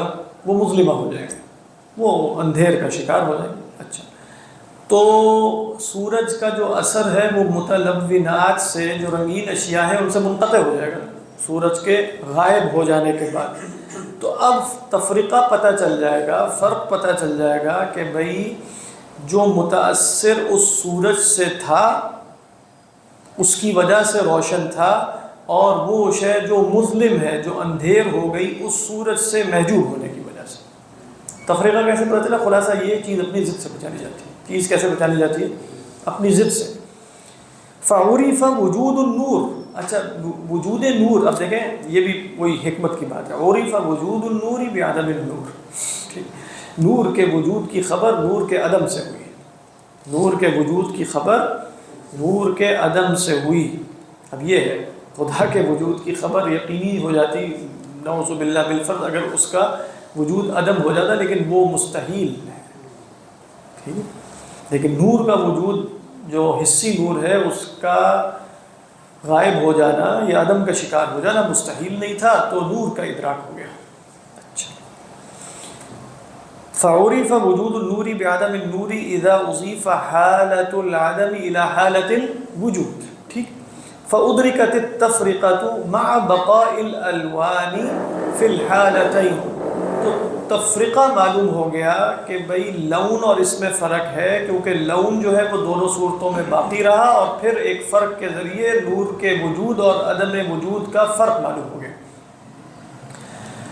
کہہ رہے ہیں وَلَوْ أَطْبَقَ نُورُ الشَّمْسِ كُلَّ الْأَجْسَامِ الظَّاهِرَةِ لِشَخْصٍ وَلَمْ تَغِبِ الشَّمْسُ حَتَّى يُدْرَكَ التَّفْرِقَةُ لَتَعَذَّرَ عَلَيْهِ معرفة كون النور شيئا موجودا زائدا على الالوان۔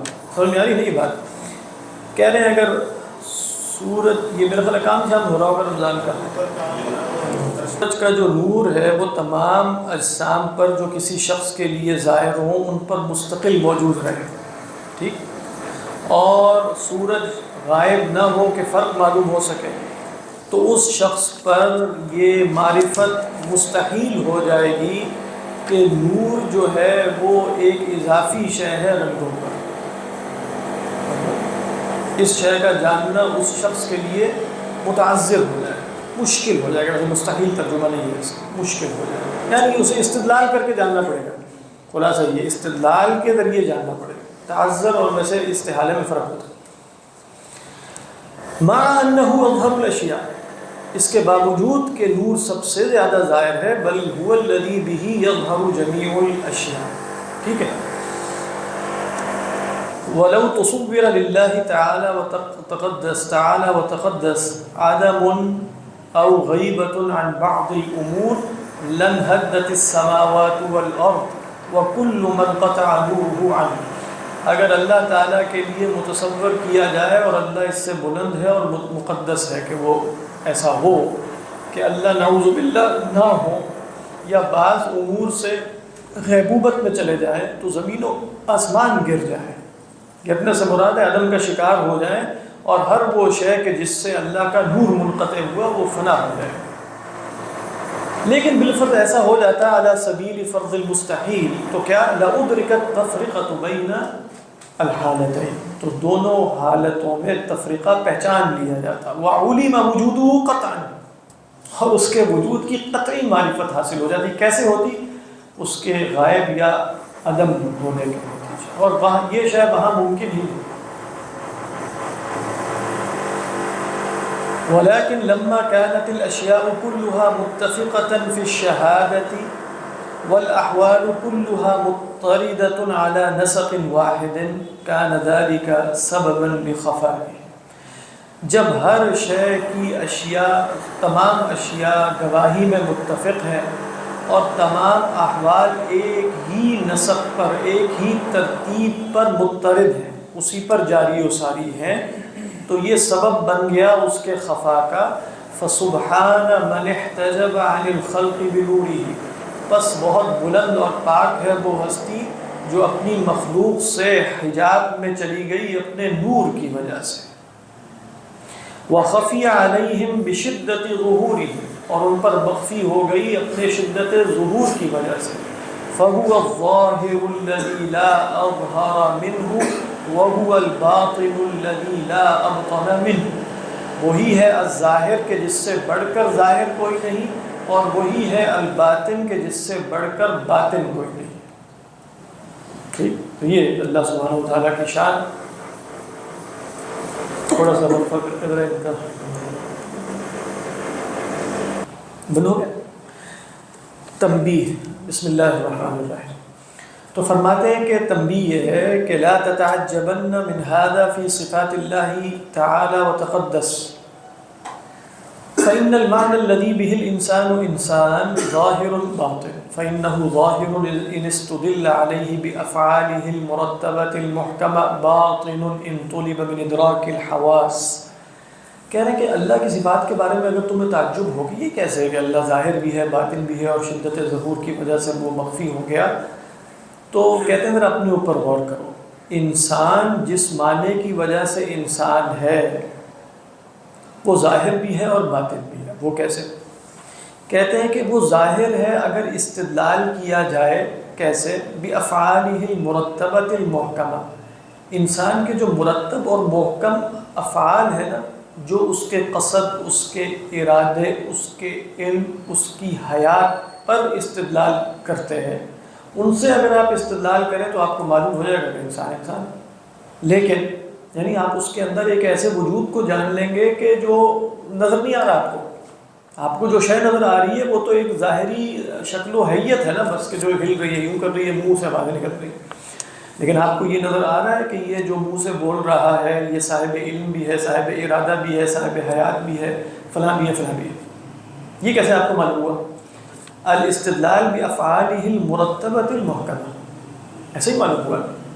تو اس اعتبار سے انسان ظاہر ہے.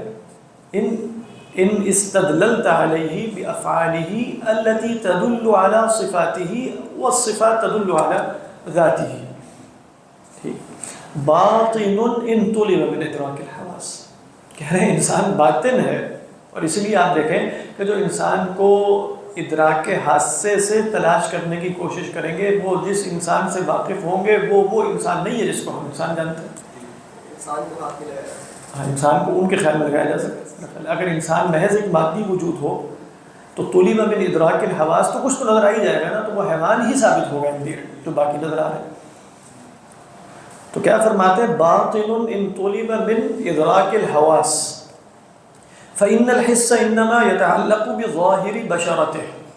حس جو ہے وہ تو اس کی ظاہری جو جلد ہے اسی کو دیکھے گی نا، اسی سے متعلق ہوگی.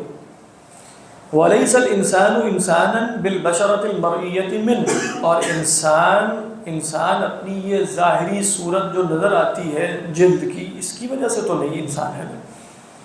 بل لو تبدلت تلك البشرة بل سائر اجزائه فهو هو، کہہ رہے ہیں اگر یہ رنگت بدل بھی جائے، سارے اجزاء بھی بدل جائیں، تب بھی وہ تو وہی ہے نا. فهو هو والاجزاء متبدلة، اجزاء تو بدلتے رہتے ہیں. ولعل اجزاء كل انسان بعد كبره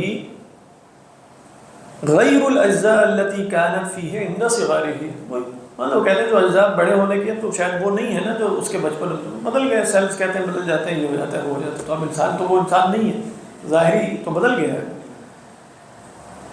فإنها تحلل بطول الزمان، کیونکہ زمانے گزرنے کی وجہ سے وہ ڈکے ہو جاتے ہیں، تحلل کا مطلب ہے.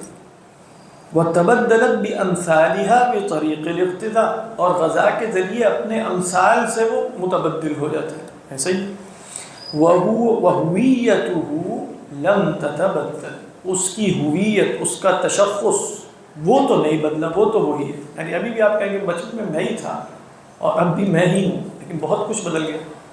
ٹھیک ہے نا، جسم بدل گیا ہے، جسم کے اعضاء بدل گئے ہیں، قوائے عقلی بدل گئے، قوائے جسمانی بدل جاتے ہیں، لیکن انسان یعرف انه هو نفس الانسان الذي كان في صغره لم يتبدل.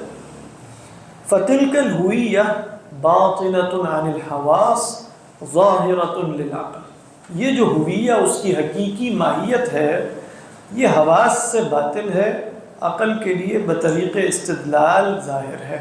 اور استدلال کیسے کیا جاتا ہے اس ہویت پر؟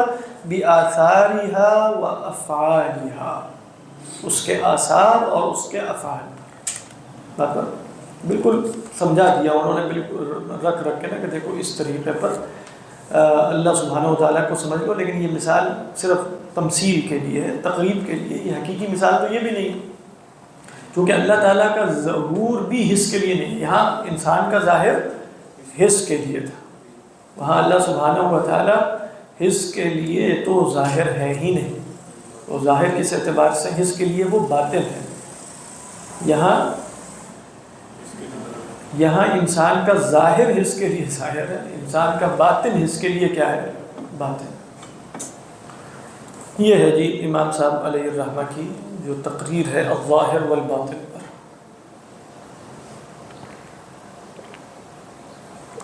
ایسا عبداللہ میں سوال کرو، سونے چاندی میں بات نہ کرو، سوال کرو. یہ میرے تو وہ ایڈوائزر ہے نا، اس لیے مجھے تو پتہ ہے.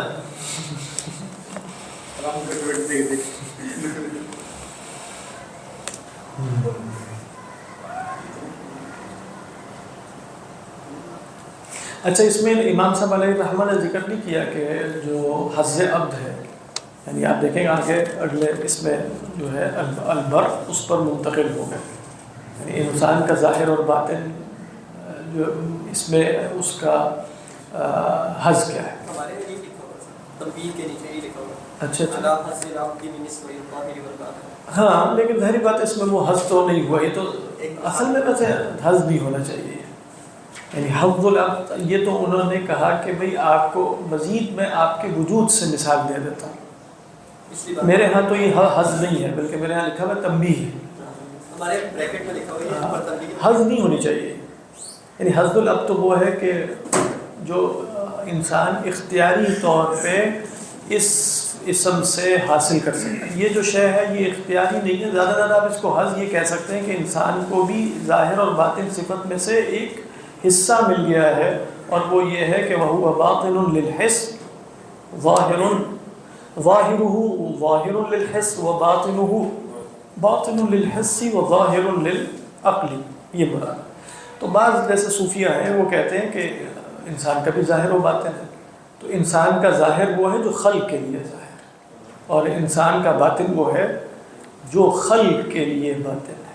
اللہ سبحانہ و تعالیٰ کے لیے نہیں. اللہ کے لیے ظاہر اور باطن دونوں ہی ظاہر ہیں. انسان یعنی عالم الغیب والشہادہ میں اللہ عالم الغیب ما هو غیب بالنسبة لنا، فلا يوجد غیب بالنسبة للہ سبحانہ و تعالیٰ بل كله ظاہر، كله ظاہر.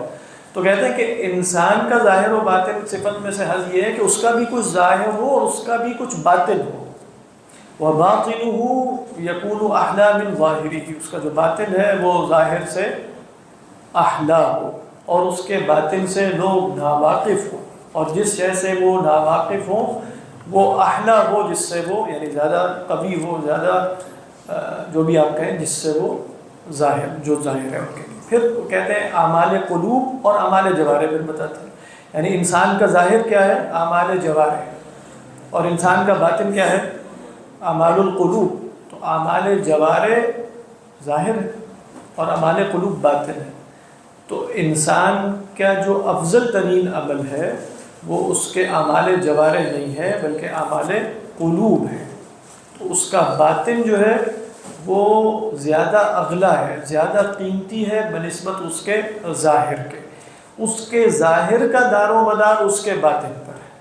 وَظَاهِرُهُ لَا يُقْبَلُ مِنْ غَيْرِ بَاطِنِ، یعنی ہر عمل کا بھی ایک ظاہر ہے، ہر عمل کا بھی ایک باطن. تو اس طریقے پر جیسے ظاہر و باطن میں انسانی احوال کو بھی سمجھا جا سکتا ہے. اللہ عالم. لیکن وہ مثال ہمیشہ ناقص ہی رہے گی، کیونکہ یہاں جو اصلاً تھا وہ اللہ سبحانہ و تعالیٰ کا شدت ظہور کی وجہ سے مخفی ہو جانا، وہ یہاں مراد نہیں ہے. وہ یہاں مراد نہیں ہے کیونکہ انسان تو ہے ہی ظاہر الوجود، کیونکہ وہ ممکن الوجود ہے، اور ممکن الوجود بغیر واجب الوجود کے نہیں ہو سکتا. ممکن الوجود کی جو واجب الوجود پر شہادت ہے وہ اتنی قوی اور دائمی اور بغیر تفاوت کے ہے کہ واجب الوجود سے انسان غافل ہو جاتا ہے. یہ مراد تھی امام صاحب کی. اللہ البر، یہ بھی پڑھ لیتے ہیں تھوڑا، بہت مختصر ہے. دیکھیں بر جو ہے نا وہ بر یا برو سے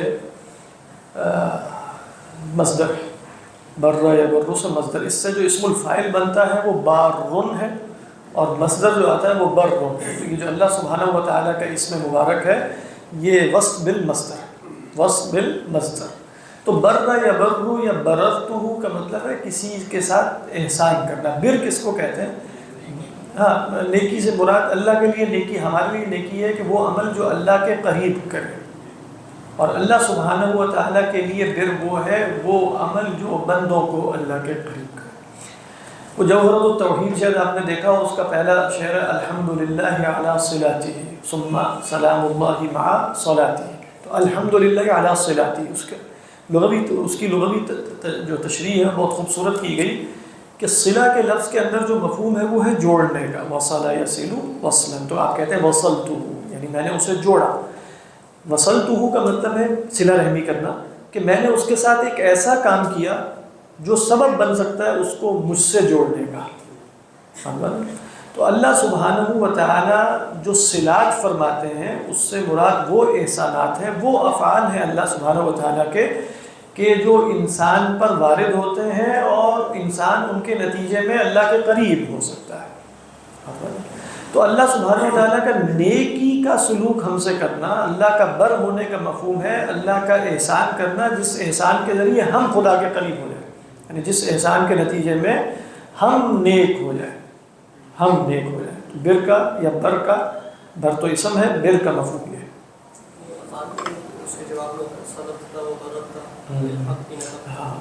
صدقتا و بررتا، جیسے الصلاۃ خیر من النوم، یعنی صدقتا اور بررتا سے مراد ہے تم نے بہت اچھا کیا، یعنی یہ کہہ کر تم نے ہمارے ساتھ ایک احسان کیا، نیکی کا سلوک کیا. اللہ تعالیٰ کے افعال سے یہ مراد ہے جیسے اللہ تعالیٰ کسی کو مصیبت بھی دے، مطلب بظاہر تو دوسرے کو لگی ہے وہ غلط، لیکن وہ اس مصیبت سے وہ بندہ اللہ کے قریب ہو گیا.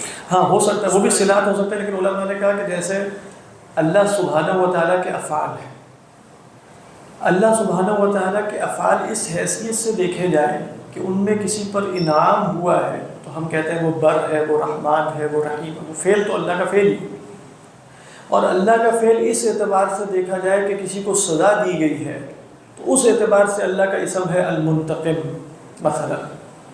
تو وہ دونوں صورتوں میں اللہ تعالیٰ نے ایک فعل فرمایا اپنی قدرت سے. وہ فعل جس پر ہو رہا ہے اس کی نسبت سے وہ رحمت ہے، اور کسی اور پہ ہو رہا ہے تو اس کی نسبت سے وہ انتقام ہے. یہ نہیں ہے کہ افعال میں کوئی وصف ذاتی ہے اس کا انتقام ہونا، یا اس کا رحمت ہونا، وہ اللہ سبحانہ و تعالیٰ، اسی لیے یہ صفات حقیقیہ نہیں ہے، صفات افعال ہے۔ اللہ فعل فرماتا ہے، اس فعل کے نتیجے میں بندے کے ساتھ خیر ہو تو وہ اللہ کی رحمت ہے، وہ اللہ کی طرف سے بر ہے، اور اس میں اس بندے کے لیے خیر نہ ہو والعیاذ باللہ تو وہ اس کے لیے انتقام ہے، وہ شر۔ یہ سب کہتے ہیں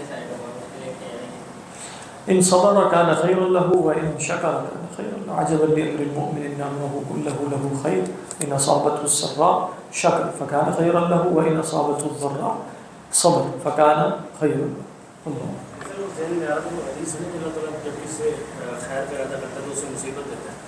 یوسف میں ہاں بالکل آپ صحیح کہہ رہے ہیں، یعنی ہم کئی دفعہ چیزوں کو ان کے نتائج کے اعتبار سے دیکھیں، یعنی یہ نہیں ہے کہ وہی میں بتا رہا تھا فعل کا وصف نہیں ہوتا یہ، یعنی یہ فعل کا وصف نہیں ہے کہ یہ فعل فی نفسی ہی قطع نظر اس کے کہ کس پر وارد ہوا ہے، شر ہے یا خیر ہے یا رحمت ہے یا نقمت ہے، بلکہ وہ جس شخص پر وارد ہوا ہے وہ اس کے ساتھ کیا تعامل برتتا ہے، اس کے نتیجے میں وہ اس کے حق میں رحمت ہے یا رحمت نہیں۔ اللہ تو وہ صحیح حدیث اذا اراد اللہ بعبد خیرا یصب منہ، جو آپ نے حدیث ابھی پڑھی، تو وہ یہی ہے کہ واقعتاً اور اشد الناس بلاء الانبیاء ثم الامثل فالامثل یبتلی الرجل بحسب دینہ فان کان فی دینہ صلابہ وغیرہ وغیرہ، تو بالکل صحیح۔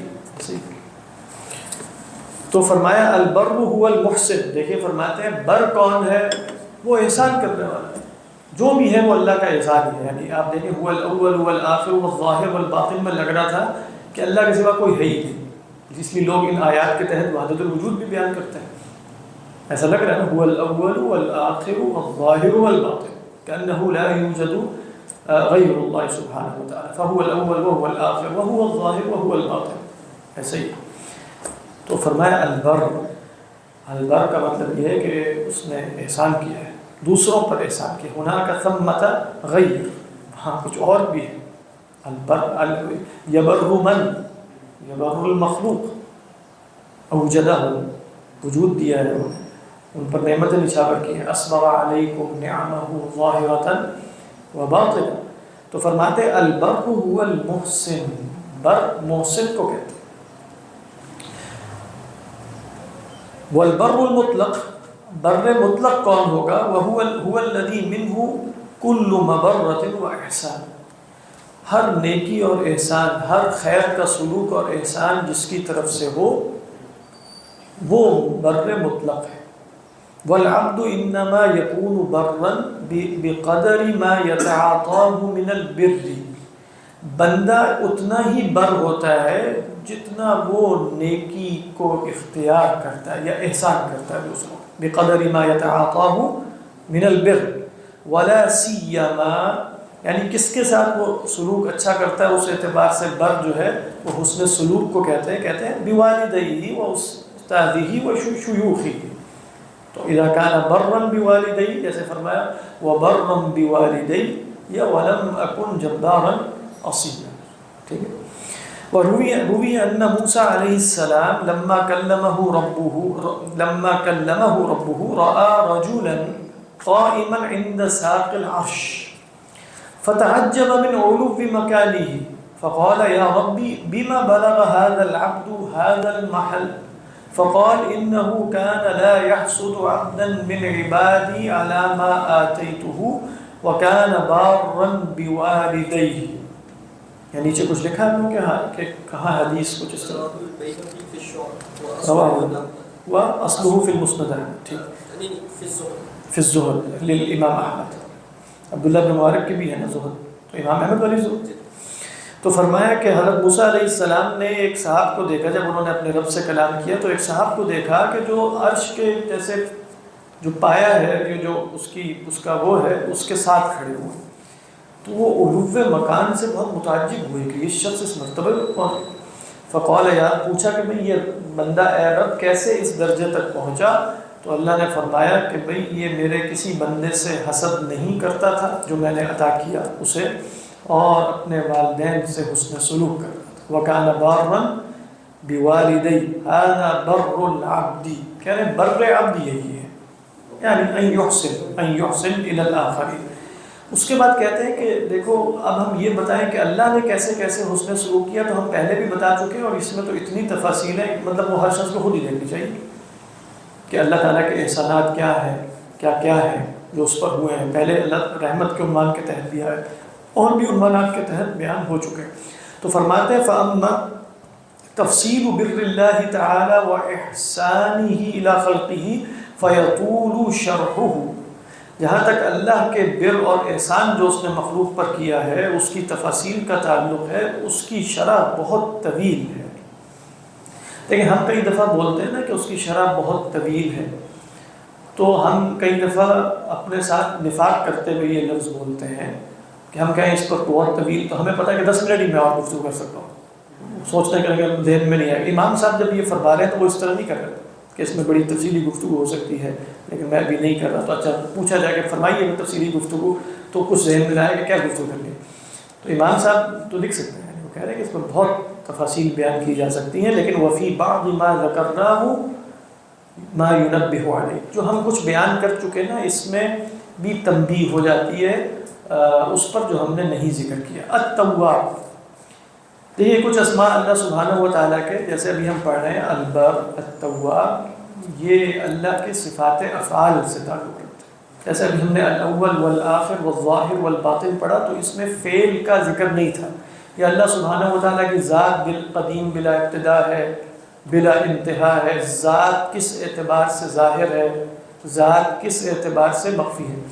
جو مشہور، یہ تو امام صاحب نے بیان کیا تھا نا کہ شدت ظہور کی وجہ سے وہ مخفی ہے، ایک بات رہ گئی، عموماً متکلمین یا امام راضی علیہ الرحمہ نے بیان کیا کہ وہ مخفی ہے اپنی کنہ کے اعتبار سے، عموماً یوں بیان کیا جاتا ہے، ظاہر ہے اپنے وجود کے اعتبار سے، استدلال کر کے بالکل ظاہر ہے۔ باطن کیا ہے، مخفی کس اعتبار سے ہے کہ لا یدرک کنہ، اس کی کنہ نہیں جانی جا سکتی، اس اعتبار سے وہ مخفی ہے۔ آگے کیا فرماتے ہیں، التواب، دیکھیے جو لفظ تواب ہے، تاب یتوب سے، تائب سے فعل مبالغہ ہے، یعنی بہت زیادہ لوٹنے والا، لغوی معنی کیا ہے تواب کا، بہت زیادہ لوٹنے والا، بہت زیادہ رجوع کرنے والا۔ تو علماء نے کہا کہ اللہ سبحانہ و تعالیٰ تواب ہے، اور فعال کے وزن پر ہم پڑھ چکے ہیں غفار میں، غفار اور غفور میں ایک فرق پڑا تھا، کسی کے ذہن میں ہو تو بتائے۔ غفار میں ہم نے پڑھا تھا اس میں مبالغہ ہوتا ہے کثرت فعل کے اعتبار سے، فعال کے اندر مبالغہ ہے، ایک ہی جیسا فعل بار بار ظاہر ہونا، اور فعول کے اندر انہوں نے بتایا تھا غفور کے اندر کہ اس فعل کی نوعیت کا بھی بدلتے رہنا، تو وہ غفور اس اعتبار سے ہے کہ گناہ مختلف انواع کے ہوں ان سب کو معاف کرتا ہے، اور غفار اس اعتبار سے ہے کہ وہ جتنی دفعہ معافی مانگی جائے اتنی دفعہ ہی معاف کرتا ہے۔ بات بات ہے، تو تواب جو صیغہ ہے اس کے اندر دلالت ہے توبہ کے فعل کی کثرت پر، توبہ کے فعل کی کثرت کے، وہاں فعل صادر ہوتا رہتا ہے، جب تک بندہ توبہ کرتا رہے گا وہ فعل صادر ہوتا رہے گا۔ ما اصر من استغفر وان عاد فی اليوم 70 مرۃ، اس میں بھی یہ مفہوم۔ دوسرا مفہوم جیسے علماء نے بیان کیا کہ اللہ کو تواب اس لیے کہتے ہیں کہ بندے کی توبہ ایک ہوتی ہے، اللہ کی توبہ بمعنی دو ہوتی ہے، یعنی اس کا فعل ہمیشہ بندے کے فعل سے کیسے دو ہوں گی کہ بندہ توبہ کرتا ہے اس سے پہلے اللہ توبہ کی توفیق دیتا ہے، یہ اللہ کی توبہ اور اللہ کا رجوع ہے بندے پر، اور نظر کرم فرمانا ہے کہ اس نے بندے کے دل میں توبہ کا خیال پیدا کیا، پھر بندہ توبہ کرتا ہے، پھر اس توبہ کو جو سچی ہو تو قبول کر لیا جاتا ہے۔ تو توبۃ العبد محفوفۃ بتوبتین من اللہ سبحانہ وتعالی، اولا هو يوفق عبده للتوبة ثم اذا تاب قبل توبته، اس کا قرآن سورۃ توبہ میں بہت خوبصورت بیان ہے، ثم تاب علیہم لیتوبوا، ثم تاب علیہم لیتوبوا، توبہ پہلے ہوئی کہ بعد میں، یہ مطلب بتایا ثم تابوا فتاب اللہ علیہم، نہیں ثم تاب علیہم لیتوبوا ای وفقهم للتوبة لیتوبوا ثم قبل اللہ توبتهم، تو اس معنی میں بھی اللہ سبحانہ و تعالی تواب ہے۔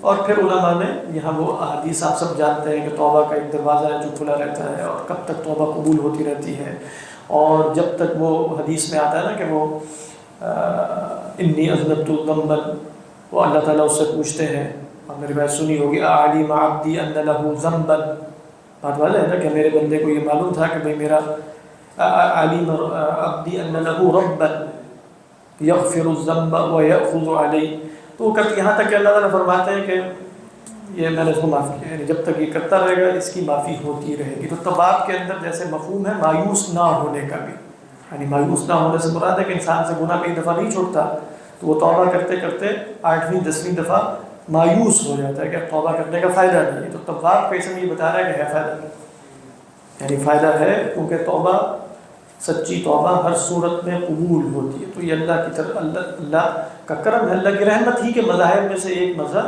اس میں تواب ہے۔ تو یہ ہے واللہ اعلم۔ کیا فرماتے ہیں امام صاحب علیہ الرحمہ؟ کیسے پتہ چلے کہ یہ قبول ہوگی؟ بار بار توبہ کرتا ہے، ایسا اس کا ہے کہ پتہ لگے نہیں توبہ قبول؟ اس میں ایسا لگتا ہے واللہ اعلم کہ انسان کا بار بار توبہ کرتے رہنا یہ اس بات کی دلیل ہے کہ اس کی پچھلی توبہ قبول ہو رہی تھی انشاءاللہ، واللہ اعلم۔ اس لیے میں کہہ رہا ہوں کہ جس کی توبہ نہیں قبول ہو رہی ہوتی نا، اس کی پھر توبہ کی توفیق سلب ہو جاتی ہے، یعنی 8ویں دفعہ چھٹی ختم، وہ پھر توبہ کرتا ہی نہیں۔ تو جو مستقل توبہ کر رہا ہے اس کا مطلب ہے ابھی تک اللہ کی طرف سے توفیق جاری ہے۔ یہ تو پھر ایسا لگتا ہے جیسے اس کو ٹول کے طور پر استعمال، توبہ اپنی حقیقی معنی کے اعتبار سے دیکھی جائے تو وہ ٹول نہیں بن سکتا۔ توبہ کی حقیقت کیا ہے؟ توبہ کی حقیقت یہ ہے جو امام صاحب نے خود بتایا کہ بندے کا ادراک، کتاب التوبہ ہے نا، بندے کا یہ ادراک کرنا کہ جو عمل اس نے کیا ہے وہ اسے اس کے خالق، مالک، معبود اس سے دور کرنے والا ہے، اور اللہ تعالیٰ سے دوری حقیقی شقاوت ہے، اور اللہ سے قریب ہونا حقیقی سعادت ہے۔ اس ادراک کے تحت جو توبہ کی جائے گی وہ توبہ کہلاتی ہے۔ تو اس ادراک کے تحت جو توبہ کی جائے گی وہ حقیقی توبہ ہی ہوتی ہے۔ باقی اس کے سوا وہ بتاتے ہیں حظوظ نفس ہو سکتے ہیں توبہ میں، جس سے توبہ میں ملاوٹ ہو جائے۔ علامہ ابن القیم علیہ الرحمہ نے بھی مدارج السالکین میں منزلۃ التوبہ میں وہ حظوظ توبہ کافی ذکر کی۔ تو توبہ کی حقیقت اصل میں یہ ہے کہ واقعتاً یہ نقصان ہوا میرا اللہ سے دور ہو کر، تو اللہ کے قریب ہونا میرا حقیقی مقصد ہے، لہذا مجھے قریب ہونا چاہیے، یہ توبہ ہے۔ اس کی شرائط پھر سب کو معلوم ہی ہے، جو 3-4 شرائط ہیں، لیکن اس کے پیچھے جو حقیقی، اس کو منازل السائرین میں آپ دیکھیں، علامہ جو ابو اسماعیل الحرمی ہے علیہ الرحمہ، انہوں نے منزلۃ التوبہ سے پہلے ایک منزلہ رکھی ہے جس کا نام منزلۃ الیقظہ، یہ بتانے کے لیے کہ توبہ پر آمادہ کرنے والی شے ہے ایک جاگ جو انسان کو آتی ہے۔ یعنی ایک جاگ آنے سے مراد کیا ہے کہ اچانک اسے پتہ چلتا ہے کہ یہ تو ٹھیک نہیں ہوا، اور یہ جو زندگی جس ڈگر پر چل رہی ہے اور جس روش پر چل رہی ہے یہ درست نہیں ہے، تو پھر اچانک اس کے اندر ایک ادراک پیدا ہوتا ہے کہ مجھے توبہ کرنی چاہیے۔ یہ جاگ ہے، جاگ اسے توبہ پر آمادہ کرتی ہے۔ جی جی اب جیسے ایک کانسیپٹ یہ پایا جاتا ہے کہ جیسے جو لوگ نا جن کو کاروباری ترقیاں ہوتی ہیں وہ عام طور پہ دین کا جیسے کوئی جو اگر علم نہیں رکھتے تو وہ کہتے ہیں کہ بھئی یہ یعنی اللہ تعالیٰ کی رضا ہے، کام سے راضی ہے۔ یعنی ایک صاحب نے یہ بھی کہا تھا، ان کی کمی بیان کرنا مقصود نہیں ہے، وہ کہتے کہ یار ہم اللہ تعالیٰ خیال رکھے، اللہ ہمارا خیال رکھے، یعنی وہ کریں زکوٰۃ دے رہے ہیں، وہ برن پتہ نہیں کیسے ان کا کانسیپٹ ہے، یہ تو اس کو ہم سائڈ پہ رکھتے ہیں۔ ایک یہ جو بندہ نیکیاں کر رہا ہوتا ہے، نمازیں پڑھ رہا ہے، رو رہا ہے، دعائیں مانگ رہا ہے، وہ بھی کوئی رضا محسوس کرتا ہے، یعنی اللہ مجھ سے راضی ہے، مطلب وہ کہے گا نہیں کسی کو، لیکن وہ اندر ہی اندر اس کو ایک رضا کی کیفیت محسوس ہو رہی ہوتی ہے۔ تو اس میں پھر ملاوٹ اور وہ چیز، پھر دوسرا اس کو کم بھی ہو سکتا لگے گا، یعنی اسی کے اٹھنے بیٹھنے والے دوست جو دنیا میں زیادہ رہتے ہیں وہ اپنے آپ کو تھوڑا سا بہتر محسوس کرے گا، رضا کی کیفیت محسوس کرے گا۔ تو اس کو تھوڑا سا ایڈریس رضا کس سے؟ اپنے آپ سے، اللہ تعالیٰ کی رضا محسوس کر رہا ہے نا کہ ہاں دیکھیں اس میں نا مجھے جو بات سمجھ میں آ رہی ہے وہ یہ ہے کہ جو اللہ تعالیٰ سے ایک سچا تعلق رکھ رہا ہے اس کے کچھ اثرات وہ اپنے اندر محسوس کرے گا۔ ان اثرات میں سے ایک اثر یہ ہے کہ جیسے اسے یہ محسوس ہو کسی درجے میں کہ اللہ تعالیٰ اس سے راضی ہے، یہ آپ کہہ رہے ہیں جی ہاں، تو یہ تو فطری سی بات ہے، ہو سکتا ہے ایسا، مطلب لیکن یہ محسوس ہونا کچھ اور معرفتوں کے ساتھ ہمیشہ بریکٹڈ ہونا چاہیے۔ یعنی یہ محسوس ہوا تو پہلی بات یہ کہ یہ محسوس ہونا یقینی نہیں ہوگا، دوسرا یہ کہ اسے کچھ ادراکات ہوں گے کہ میں اور معاملات میں کتنا خاطی ہوں، کس سے میرے چھپے ہوئے اعمال جیسے امام صاحب نے بتایا ایسے ہو سکتے ہیں کہ جو مجھے خدا سے دور کرنے والے ہیں، تو لہٰذا یہ ساری چیزیں جب وہ جان رہا ہوگا نا، اور فلاں کے ہو سکتا ہے باطنی اعمال کچھ ایسے ہوں، تو وہ اس معرفت پہ جو اسے دل میں حاصل ہو رہی ہے کہ خدا سے ایک رضا کا تعلق، اس پر کبھی بھی تکیہ نہیں کر سکے، کیونکہ اس کے آس پاس کچھ اور بریکٹڈ معرفتیں ایسی ہیں کہ جو اسے اس پر بھروسہ کرنے سے روکتی ہیں۔ اس کے بعد جہاں تک دوسرے لوگوں سے تعامل ہے، پھر اس میں اصول یہی ہے نا کہ جو ان کے منکرات ہیں ان کی وجہ سے ایک کراہت تو پیدا ہوگی، لیکن کراہت پیدا ہونا اور ہے اور اپنے آپ کو ان سے بہتر سمجھنا اور ہے۔ اس کے لیے پھر کچھ اور معرفتوں کا ادراک ضروری ہوگا۔ وہ ان معرفتوں میں سے ایک دو جیسے یہ ہیں کہ معال کی خبر نہیں، معال یعنی خاتمہ میرا کس کب کیسا ہونا ہے، اس کا کیسا ہونا، یہ تو کسی کو نہیں پتہ، تو لہٰذا یہ جب نہیں پتہ تو کچھ نہیں پتہ، کیونکہ انما الاعمال بالخواتیم۔ اور دوسری بات یہ کہ اس کے کچھ ظاہر اعمال جو مجھے برے لگ رہے ہیں، لیکن اس کے تمام اعمال سے تو میں واقف نہیں، تو جو باقی اعمال جن سے میں واقف نہیں ہوں، کیا وہاں کچھ ایسے اعمال ہو سکتے ہیں جو اللہ کو بہت پسند؟ یہ احتمال تو کبھی موجود ہی رہیں گے۔ تو جب یہ احتمالات موجود رہیں گے تو اس سے یعنی نفرت کے ساتھ ساتھ بھی اگر وہ واقعتاً گناہ گار آدمی ہے، اپنی بڑائی اور اپنی فضیلت کا ادراک اس پر شاید نہ ہو۔ واللہ اعلم۔ یہ توبہ ہے نصوح، توبۃ نصوحہ، اس میں اللہ کے سوا کسی اور شے کے حصول کو پیش نظر بھی بنا لیا جائے، یہ توبہ میں بنا۔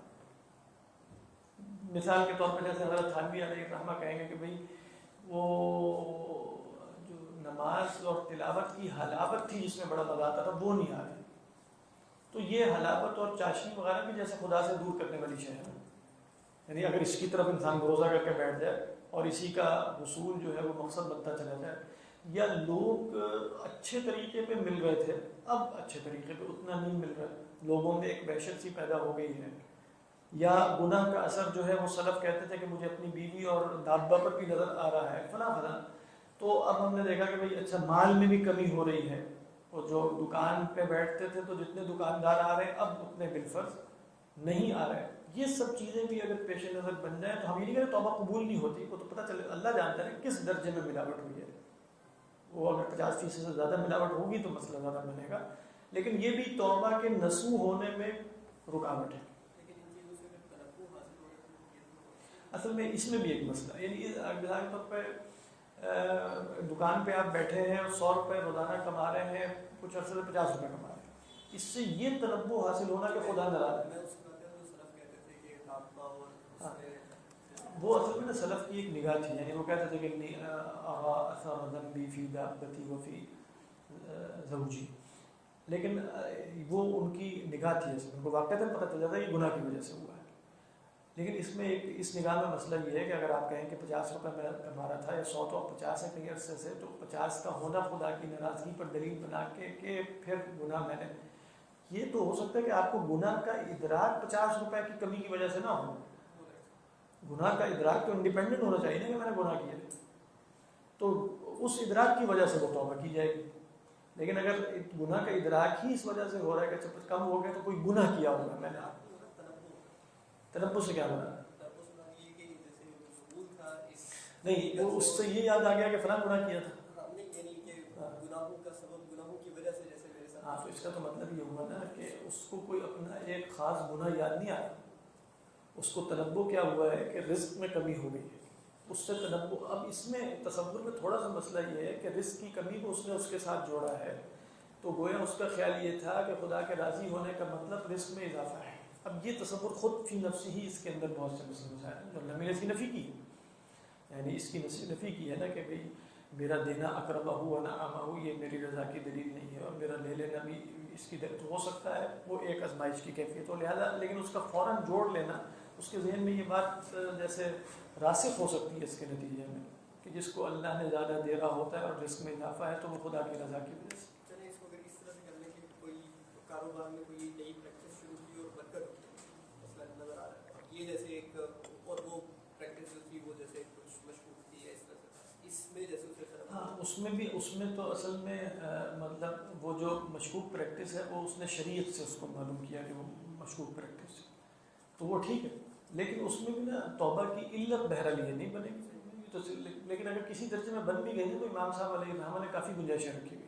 جب انہوں نے محرکات کی بحث کی نا تو بہرحال انہوں نے کہا کہ اللہ کے ہاں بڑی وسعت ہے یہ وہ, تو وہ پہنچتے پہنچتے یہ بتایا کہ بھئی اگر وہ محرک غالب نہیں ہے, غالب محرک اللہ کی رضا ہی ہے, تو امید ہے کہ اللہ کی جناب میں توبہ قبول ہوگی. لیکن اگر بالفرض غالب محرک جو ہے وہ یہ چیزیں بنتی چلی جائیں تو پھر اصل میں اللہ کے قریب ہونا توبہ میں مقصود ہی نہیں ہے, یعنی ان دی اینڈ مقصود کچھ اور بن جائے گا. تو شاید اس کو یوں دیکھ لیا جائے. اصل محرک تو یہی ہے, یعنی اصل محرک تو اللہ کی رضا اور آخرت کا حصول اور یہ محرک ہے. باقی دنیا کے محرکات حقیقی نہیں, یعنی وہ ایک بونس کے طور پہ ہے. سر یہ جو آپ نے بات فرمائی نا, جیسے مثال دی کہ اس کی مال میں تو سیل میں تھوڑی کمی ہوئی, 100 کے 50 ہو گئے. اچھا اس کا صحیح نقطہ نظر تو یہ ہوگا نا کہ وہ اسباب کے درجے میں اپنے خرچوں کو دیکھ لیں, یعنی اس کو ریوزٹ کر لیں, اور دوسرا نا اسی 50 میں برکت مانگنا شروع کر دیں, یعنی زیادہ فوکس اسی تھوڑے اس میں اضافہ مانگنا شروع کرتا ہے. ہاں اضافہ بھی مانگ لیں. جیسے فار ایگزامپل یعنی ابھی آج تو کم ہو گئے نا, تو جیسے کہ اس کو پوری پوری پڑ جائے گی. اور باقی یہ ہے کہ وہ اپنی ویسے ریوزٹ کرتا رہے کہ کوئی میں نے میل پریکٹس اس میں تو نہیں کی اور اس طرح, وہ بھی اچھی بات ہے. یعنی شریعت کی خلاف ورزی تو نہیں ہو رہی, یہ دیکھنا چاہیے. ویسے ہی چاہے وہ 100 کے 150 ہو جائیں تب بھی دیکھنا چاہیے, یعنی 100 کے 150 ہو تب بھی دیکھے کہ بھائی استدراج تو نہیں, یعنی وہاں بھی تو ویسے دیکھنا پڑتا ہے. اگر دونوں طرف انسان دیکھ رہا ہے تو شاید زیادہ بہتر ہو. یعنی اگر وہ 100 کے 150 ہو گئے اور یہ بھی اس کے لیے تنبیہ ہے, اور 100 کا 50 ہونا بھی اس کے لیے تنبیہ ہے, تو شاید وہ زیادہ مخلص آدمی. لیکن چونکہ تنبیہ عموماً 100 کا 50 ہونے میں ہے, نہ کہ 100 کے 150 ہونے میں, تو یہ تھوڑا سا ایک مسئلہ اس میں ہو سکتا ہے. ویسے سلف کے زیادہ تمیز میں تھی. وہ جو صحابہ کے بارے میں آتا ہے کہ وہ دنیا کے کھلنے پر جب آپ صلی اللہ علیہ وسلم کے رخصت ہو جانے کے بعد سخت پریشان اور گھبراتے تھے کہ یہ تو دنیا میں اجر ملنا شروع ہو گیا, اور یہ تو ان کو تنبیہ جیسے زیادہ ہو رہی تھی کہ دنیا کھلنے پہ مسئلے مسائل ہیں. تو اگر یہ بھی ہے تو پھر اچھی بات ہے.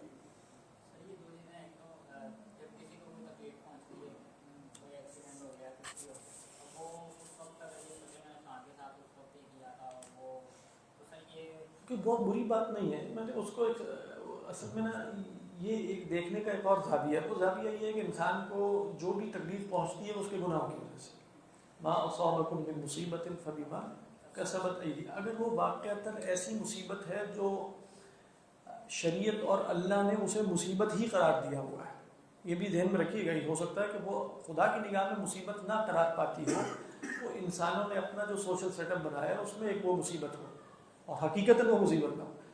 تو جیسے کسی کو مرض آ جانا یہ حقیقتاً مصیبت ہے, کسی کے اعزاء و اقارب پر رخصت ہو جانا, اور جیسے آپ نے ایکسیڈنٹ ہو جانا, جسم کو چوٹ پہنچنا, سرا و ذرا, یہ سب مسائل ہیں. تو اس میں انسان کو یہ دیکھنا کہ میں نے کوئی گناہ تو نہیں کیا, یہ صحیح نہیں ہے. کیونکہ استغفار کی نیت سے, یعنی استغفار کی نیت سے. جس طرح اللہ تعالیٰ نے کہا کہ اور میں اتنا بڑھانے کے, تو سر وہ اگر وہ ایسے ہی بندہ سوچتا ہے صدقے کے اوپر اس نے کر لے, میں اتنا صدقہ کر رہا ہوں تو میرا. ویسے تو بعض روایات میں واضح طور پر ذکر ہے نا کہ قیامت کے دن وہ اللہ تعالیٰ فرمائیں گے کہ تمہارا اتنا سا تھا جس کو ہم نے وہ پال کے جس طرح گھوڑے اور مجھے مثال دی ہے اس طرح ہم نے اتنا بڑا کر. تو پہلی بات تو یہ ذہن پر رکھیے کہ وہ جو صدقے کا مضاعف ہونا ہے, کئی گنا ہو رہا ہے, اس کا اصل وعدہ تو آخرت کا ہے. تو ایسا نہ ہو کہ وہ دنیا ہی میں اس کو ایک انویسٹمنٹ یا جیسے ایک بینک میں پیسے رکھوا کے سود لینے کے چکر میں ہے, تو اس صدقے کو اس نگاہ سے دیکھ رہا ہوں کہ اچھا میں نے 100 روپے صدقہ کیا ہے تو آپ انتظار میں ہوں کہ اس کے 200 کب بنتے ہیں. یہ تھوڑا سا عجیب ہے. نہیں بیان کرنے میں وہ, لیکن ہو سکتا ہے اس میں کچھ مسئلے مسائل ہو, کیونکہ یہ جو بیان ہے نا, یہ والا بیان, یہ سلف اگر کرتے بھی تھے نا تو اس بیان کے آگے پیچھے مستقل آخرت اور آخرت ہی کی ترکیز اور آخرت پر فوکس کا اتنا بیان ہوتا تھا کہ وہ چیز اپنی جگہ فٹ ہو جاتی تھی آگے, یعنی اسی اپنے صحیح حجم کے ساتھ فٹ ہوتی تھی. ہمارے چونکہ ماحول وہ نہیں ہے, ماحول سرمایہ داری کا ہے, ماحول پیسہ بڑھانے کا ہے, یعنی اصلاً سب انسانوں کا مقصود یہ ہے. اس میں جب اس طرح کی بات بیان کی جاتی ہے تو وہ اس سرمایہ دارانہ ماحول میں آگے فٹ ہو جائے گی. وہ موٹیویشنل اسپیکرز بھی اسی طرح کی بات کریں گے نا, فلاں بھی ایسے ہی کرے گا. تو دیکھنا یہ ہے کہ اس وقت ماحول دنیا پرستی کا ہے یا آخرت کا ہے. سمجھ میں آ گئی. تو اب ہے تو دنیا پرستی کا ماحول، سارے کے سارے لوگ اسی چکر میں پڑے ہیں، تو اب وہ صدقہ و خیرات کو بھی ایز اے بزنس اپرچونیٹی استعمال نہ کرنا شروع کر دیں گے. صدقہ و خیرات کا مطلب ہے کہ جس طرح آپ نے فلاں جگہ انویسٹ کیا ہے تو یہاں بھی تو ان دی اینڈ ہم نے ری گین کر کے دنیا میں حاصل کرنا ہے. یہ خطرناک ہو سکتا ہے کیونکہ ہمارے دلوں میں ہر وقت دنیا حاضر ہے. تو اگر ایسے دنیا داروں کو، ہم جیسے لوگوں کو یہ درس اس طریقے پہ دیا جائے کہ صدقے کے نتیجے میں مال تو ملیں گے، وہ زبردست بات ہے. تو یہ ایک فرق ہو سکتا ہے جو خلفیہ ہوتی ہے نا، جو جس ماحول میں آپ گفتگو کر رہے ہیں. تو حسن بصری اور ابن سیرین اور سفیان ابن عیینہ اور سفیان ثوری علیہم الرحمہ اور یہ جو فضیل ابن، ان کے زمانے میں جب کوئی یہ ماحول یہ بیان کرے گا تو حسن بصری بتانے والے ہیں، فضیل عیاض بتانے والے، ان کی کثرت ہے ان لوگوں کی جو بتا رہے ہیں صحیح جگہ پہ کہاں رکھنا ہے. یہاں تو پھر معاملات الٹ ہو سکتے ہیں. یہاں تو آئیڈیلی یہی بن جائے گا کہ بھئی آپ نے یہ کام کرنا ہے. تو اب اگر کوئی شخص کسی داعی دین کو اس طرح دیکھے کہ اس کی بڑی عزت ہو رہی ہے، وہ بڑی بڑی گاڑیوں میں آگے پیچھے پھر رہا ہے اور یہ ہو رہا ہے، اور پھر وہ داعی دین بیٹھ کے بیان کرے کہ نہیں، داعی جو دین کے داعی ہیں اور سب کچھ ہے ان کے پاس بھی یہ سب کچھ ہونا چاہیے اور اس کا بڑے فوائد ہیں. اور اب وہ ماحول اصل میں کیا ہے دیکھنے کی بات ہے کہ اس میں تو سب لوگ پہلے ہی اس شے کے حصول میں لگے ہوئے ہیں اور آپ نے بھی بتا دیا کہ اس شے کا حصول ہو جانا چاہیے. تو عجیب سی بات ہو جائے گی. نہیں، وہ تو سب پہلے ہی کر رہے ہیں، یعنی سب تو پہلے ہی لگے ہوئے ہیں اس میں. تو وہاں تو پھر ذرا دوسری تصویر زیادہ دکھانے کی ضرورت ہوتی ہے نا. تو یہ اس پہ سوچنا چاہیے. سر یہ آخری کہانی جی سر، یہ ایک تو اللہ تعالیٰ نے یہ متعین کر دی نا 40 حصہ 2.5% زکوٰۃ کی. یہ جو ہے ہر چیز کا حقیقی مالک اللہ ہے اور ہر چیز کا وارث اللہ ہے. تو یہ جو ہے کانسیپٹ 5% پہ اللہ کو پارٹنر بنانا اور 95% وہ دونوں پارٹنر ہیں، دو بندوں نے پارٹنرشپ کی، یہ بھی اس صدی کا فینومین ہے. اس سلف نے اس کو ایسے دیا. اصل میں پارٹنرشپ کا لفظ مجھے سمجھ نہیں آنے مراد کیا ہے اس سے کہ جو ہے وہ 5% بڑھ جائے گا. اب یہ آج کل ہے نا کانسیپٹ، یہ بس میں نام لینا چاہ رہا ہوں، پر وہ ہے کہ 5% کرنا اللہ تعالیٰ کو پارٹنر بناؤ. اس کا مطلب کیا ہے؟ یعنی 5% آف دی پروفٹ جو ہے اللہ کا ہوگا، وہ اللہ کی راہ میں خرچ کیا. ہاں. لیکن اس کو بولا اس طرح جاتا ہے کہ 3 پارٹنر لکھے جاتے ہیں. اچھا، لکھے نہیں جاتے ہیں. ہم نے تو یہ سنا. اچھا، اصل میں نا وہ مسئلہ جیسے علماء نے جب اسلامک بینکنگ پہ کوئی نقد وغیرہ کیا تھا نا، اس میں تھا کہ صدقہ اجباری نہیں ہوتا کبھی بھی. وہ تھا نا کہ مثال کے طور پہ اگر لیٹ پیمنٹ کی تو قسط جو ہے وہ آپ کو وہ پینلٹی تو نہیں پڑے گی لیکن ایک لازماً صدقہ دینا پڑے گا. تو اس پہ ایک اشکال یہی تھا کہ صدقہ و خیرات تو پھر اپنے اختیار اور مرضی سے ہوتا ہے. یہ جو پینلٹی کے طور پہ صدقہ ہے یہ کون سا صدقہ ہے؟ اس میں اللہ عالم کا تصور یہی ہوگا نا کہ ایک بندے کی سیلری آئی ہے یا پروفٹ آیا ہے، چاہے وہ بکرا دے چاہے وہ جو مرضی کرے، اتنا بھی دل سے صدقہ کر سکتا ہے، کرے، آگے بڑھے. لیکن یہ جو اس طرح کی پارٹنرشپ اصل میں اس میں ہر انسان اپنے لیے تو یہ نظر مان سکتا ہے کہ بھائی میں لازماً اتنا اللہ کی راہ میں خرچ کروں، لیکن اس کو ایز اے ایگریمنٹ بنانا اور اس کو سب مجھے نہیں پتا. یہ کسی فقیر سے پوچھیے گا لیکن عجیب سی بات لگ رہی ہے. کہ جدید مطلب اس صدی کا ہے. میرے خیال اس صدی سے مراد ہوگا کہ پچھلے 2-3 سالوں کا. صدی تو بہت طویل ہے. نہیں، 25 سال بھی کافی ہو گئے. 25 بھی بہت طویل ہے. جتنے 25 سالوں میں جو کچھ ہو رہا ہے وہ پچھلی صدی میں ہوا ہی کوئی. یہ جو لفظ آتے ہیں نا کہ وہ جو ہے اتنے دیتے ہیں، یعنی کہ اس کا جو بکتا ہے کچھ میں سے 2 اتنے یہاں پہ جاتے ہیں، اس وجہ سے ان کا کاروبار اتنا زیادہ یہ اچھا چل رہا ہے.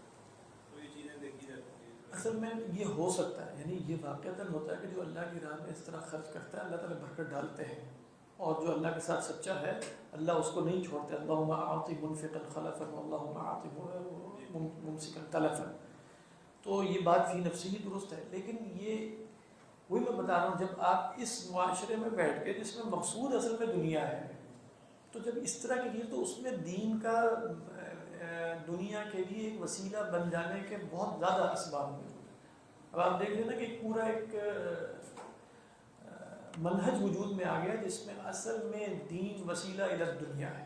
جیسے یہ موٹیویشنل سپیکرز جو تڑکا لگاتے ہیں دین وغیرہ کا، اس میں اصل مقصود تو پیش نظر وہی ہوتا ہے.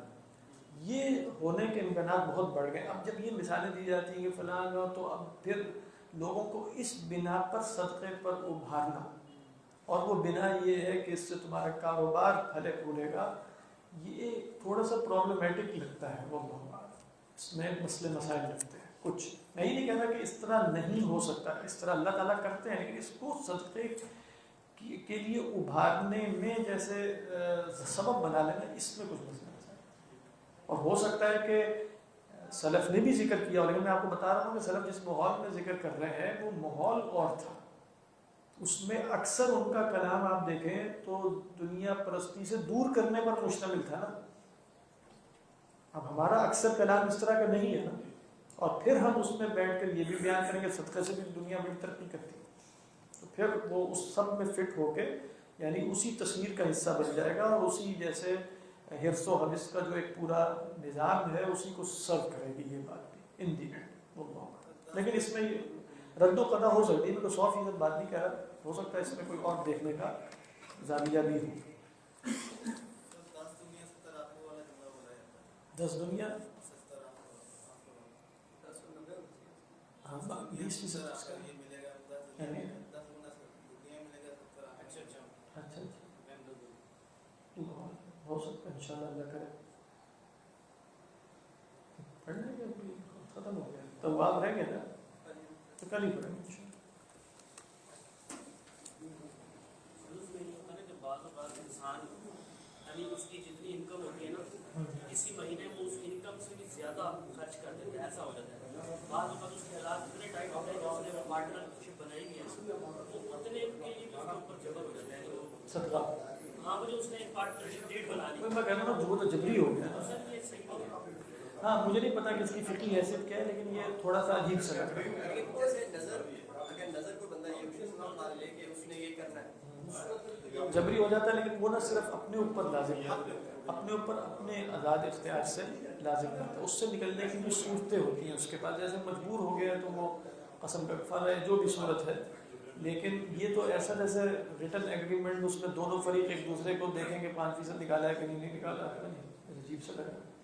کچھ معلوم ہے اس کے بارے میں کیا فکر ہوگا؟ یعنی یہ اسپیکرس وغیرہ جن کی یہ بات کر رہے ہیں ان کا بھی وہ بیسیکلی وہ ترغیب دلانے کے لیے کہ اور انہوں نے بھی اپنے ذات کی حد تک یعنی کہ میں نے یہ سوچا ہوا ہے کہ قوم پہ تمہارا جو 5 ہوئے اس میں یعنی تھرڈ پارٹنر وہ ریٹرن کا نہیں میں نے وہ ریکارڈنگ تو وہ ہو گئی وہ اصل میں